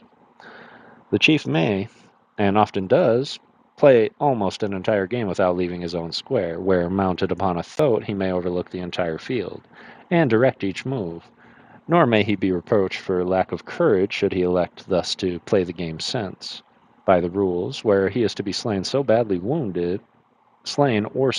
wounded as to be compelled with withdrawal. A game that might otherwise have been won by the science of this play and the prowess of this man could be drawn. To invite personal combat, therefore, denotes confidence in his own swordsmanship, and great courage, two attributes that are calculated to fill the black players with hope and valor when, when evinced by their chief thus early in the game. Eudor's next move placed Lano's Odd War upon Tara's Odd War's fourth, within striking distance of the Black Princess. Another move, and the game would be lost to Gahan unless the Orange Odd War was overthrown, or Tara moved to a position of safety. But to move his princess now would be to admit his belief in the superiority of the Orange. In the three squares allowed him, he could not place himself squarely upon the square occupied by the Odd War of Eudor's princess. There was only one player upon the black side that might dispute the square with the enemy, and that was the chief's Odd War, who stood upon Gahan's left. Gahan turned upon his thoat and looked at the man. He was a splendid-looking fellow, resplendent in the gorgeous trappings of an Odd War, the 5 brilliant feathers which denoted his position rising defiantly erect from his thick black hair. In common with every player upon the field and every spectator in the crowd stands, he knew what was passing in the chief's mind. He dare not speak, the ethics of the game forbade it. But what his lips might not voice, his eyes expressed in martial fire and eloquency. The honor of the black and the safety of our princess are secure with me. Gahan hesitated no longer. Chief's Odd War to Princess's Odd War's fourth, he commanded. It was the courageous move of a leader who had taken up the gauntlet thrown down by his opponent. The warrior sprang forward and leaped into the square occupied by Eudor's piece. It was the first disputed square of the game. The eyes of the players were fastened upon the contestants. The spectators leaned forward in their seats after the first applause that had greeted the move, and silence fell upon the vast assemblage. If the black went down to defeat, Eudor could move his victorious piece onto the square occupied by Tara of Helium, and the game would be over. Over in 4 moves and lost to Gahan of Gothol. If the Orange lost, Eudor would have sacrificed one of his most important pieces and more than lost what advantage the first move might have given him. Physically, the two men appeared perfectly matched, and each was fighting for his life. But from the first it was apparent that the Black Odd War was the better swordsman, and Gahan knew that he had another and perhaps a greater advantage over his antagonist. The latter was fighting for his life only, without the spur of chivalry or loyalty. The Black Odd War had these to strengthen his arm, and besides these, the knowledge of the thing that Gahan had whispered into his ears of his players before the game. And so he fought for what was more than life to the man of honor. It was a duel that held those who witnessed it in spellbound silence. The weaving blades gleamed in the brilliant sunlight, ringing to the parries of cuts and thrusts. The barbaric harness of the duelists lent splendid color to the savage and martial scene. The Orange Odd War, forced upon the defensive, was fighting madly for his life. The Black, with cool and terrible efficiency, was forcing him steadily, stepping by step, into the corner of the square, a position from which there could be no escape. To abandon the square was to lose it to his opponent, and win it for himself, ignoble and immediate death before the jeering populace. Spurred on by the seeming hopelessness of his plight, the Orange Odd War burst into a sudden fury of offense and forced the Black back a half-dozen steps. And then the sword of Eudor's piece leapt in and drew first blood from the shoulder of his merciless opponent. An ill-smothered cry of encouragement went up from Eudor's men. The Orange Odd War, encouraged by a single success, sought to bear down the Black by the rapidity of his attack. There was a moment in which these swords moved with rapidity no man's eye might follow, and then the Black Odd War made a lightning parry of a vicious thrust, leaned quickly forward into the opening he had effected, and drove his sword through the heart of the Orange Odd War. To the hilt he drove it through the body of the Orange Odd War. A shout arose from the stands, for wherever there may have been the favor of the spectators, none there was who could say that it had not been a pretty fight, or that the better man had not won. And from the Black players came a sigh of relief as they relaxed from the tension of the past moments. I shall not weary you with the details of the game, only the high features that it are necessary to your understanding of the outcome. The fourth move after the victory of the Black Odd War found Gahan upon Eudor's fourth. An orange panthan was on the adjoining square diagonally to his right, and the only opposing piece that could engage him other than Eudor himself. It had been apparent to both players and spectators for the past two moves that Gahan was moving straight across the field to the enemy's country to seek personal combat with the Orange Chief, that he was staking all upon his beliefs in the superiority of his own swordsmanship, since if the two chiefs engage, the outcome decides the game. Eudor could move out and engage Gahan, or he could move his Princess Panthans upon the square occupied by Gahan, in the hope that the former would defeat the Black Chief and thus draw the game. Which is the outcome if any other chief slays the opposing chief, or if he could move away and escape temporarily, the necessity for personal combat, or at least that is evidently what he had in mind, as was obvious to all who saw him scanning the board about him, and his disappointment was apparent when he finally discovered that Gahan had so placed himself that there was no square to which Eudor could move that it was not within Gahan's power to reach in his own next move. Eudor had placed his own princess 4 squares east of Gahan when her position had been threatened, and he had hoped to lure the Black Chief after her and away from Eudor. But in that he had failed. He now discovered that he might play his own odd war into personal combat with Gahan, but he had already lost one odd war and could ill spare another. His position was a delicate one, since he did not wish to engage Gahan personally, while it appeared that there was little likelihood of being able to escape. There was just one hope that lay in his princess's panthan. So, without more deliberation, he ordered the piece onto the square occupied by the Black Chief. The sympathies of the spectators were all with Gahan now. If he lost, the game would be declared a draw. Nor do they think better of drawing games upon Barsoom than do Earthmen. If he won, it would doubtless mean a duel between the two chiefs, a development for which they were all hoping. The game already bade fair to be a short one, and it would be an angry crowd should it be decided a draw within only 2 men slain. There were great historic games on record, where of the 40 pieces on the field when the game opened, only 3 survived, the 2 princesses and the victorious chief. They blamed Eudor, though in fact he was well within his right in directing his play as he saw fit, nor was a refusal on his part to engage the Black Chief necessarily an imputation of cowardice. He was a great chief who had conceived a notion to possess the slave Tara.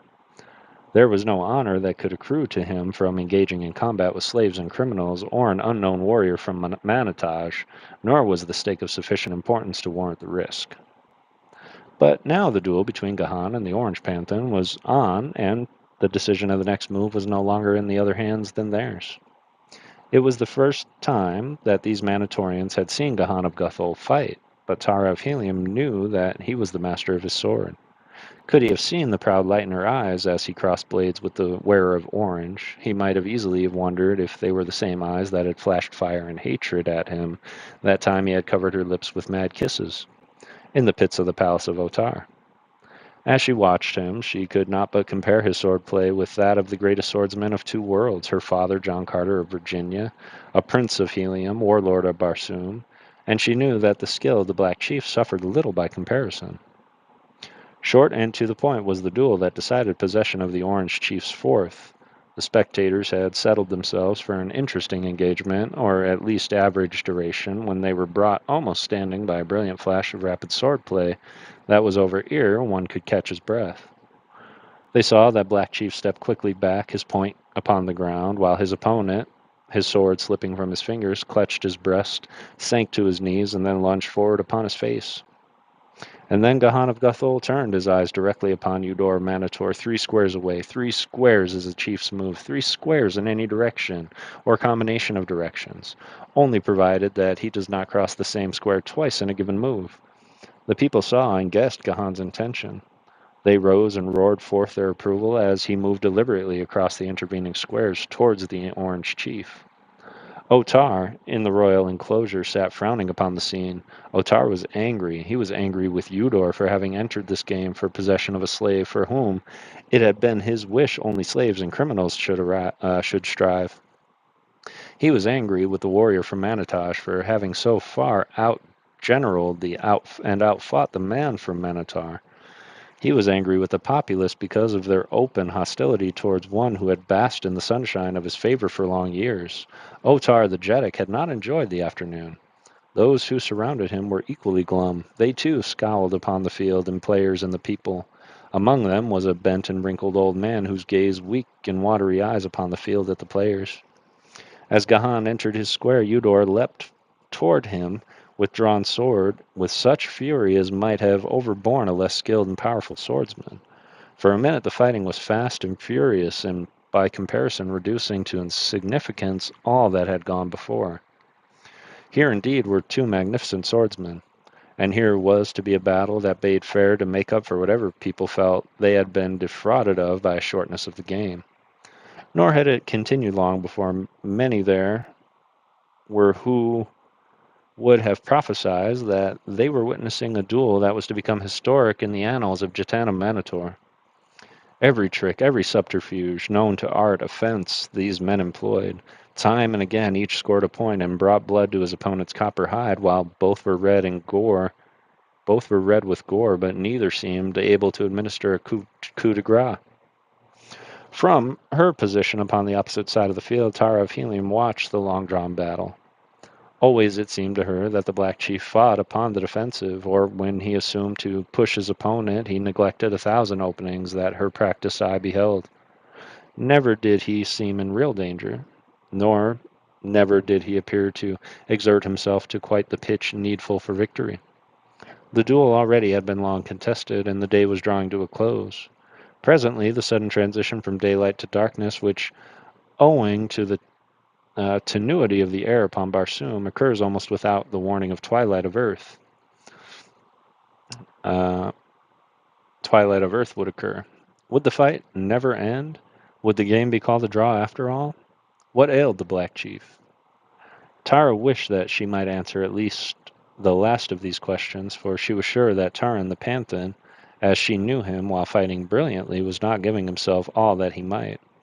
She could not believe that fear was restraining his hand, but that there was something beside inability to push Eudor more fiercely she was confident. What it was, however, she could not guess.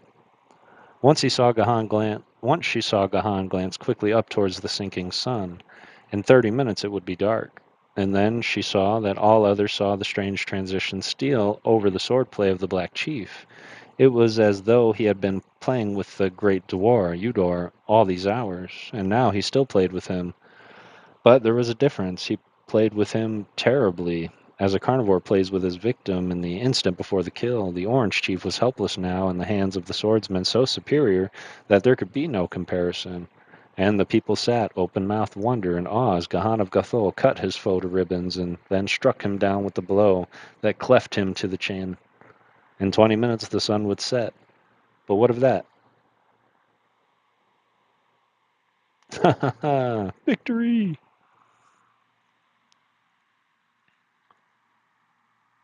Stopping by the lake before bed. No worries at all, Ghost Spencer. Super appreciate you. That was kind of intense. Should have just been a battle, but I like how they included the chessboard, the chess pieces, because otherwise the book title would make no sense. The Chessmen of Mars. But I hope you all enjoyed it. I know I've only got 6 of you ghosty readers in here, but we will be finishing up this book here. I'm pretty sure that was the main climax. I can't imagine there will be much more fighting unless Otar really wants to get handsy. But I have a feeling that we have reached the end of the story. Now we just have to do the get home and escape Otar. But really appreciate you guys, and I'm looking forward to finishing this book on Monday. Excellent. I'm glad you like it. And thank you all so much for being here and listening. Got a little creepy there, but we will win. That I am sure. Otherwise, we wouldn't have another book. So, but really, really appreciate you guys. We got to 20 likes today on the reading stream, and that is just fine. Let me take a quick gander and let me see who is on, if any, that we can bless with a little ghosty rate.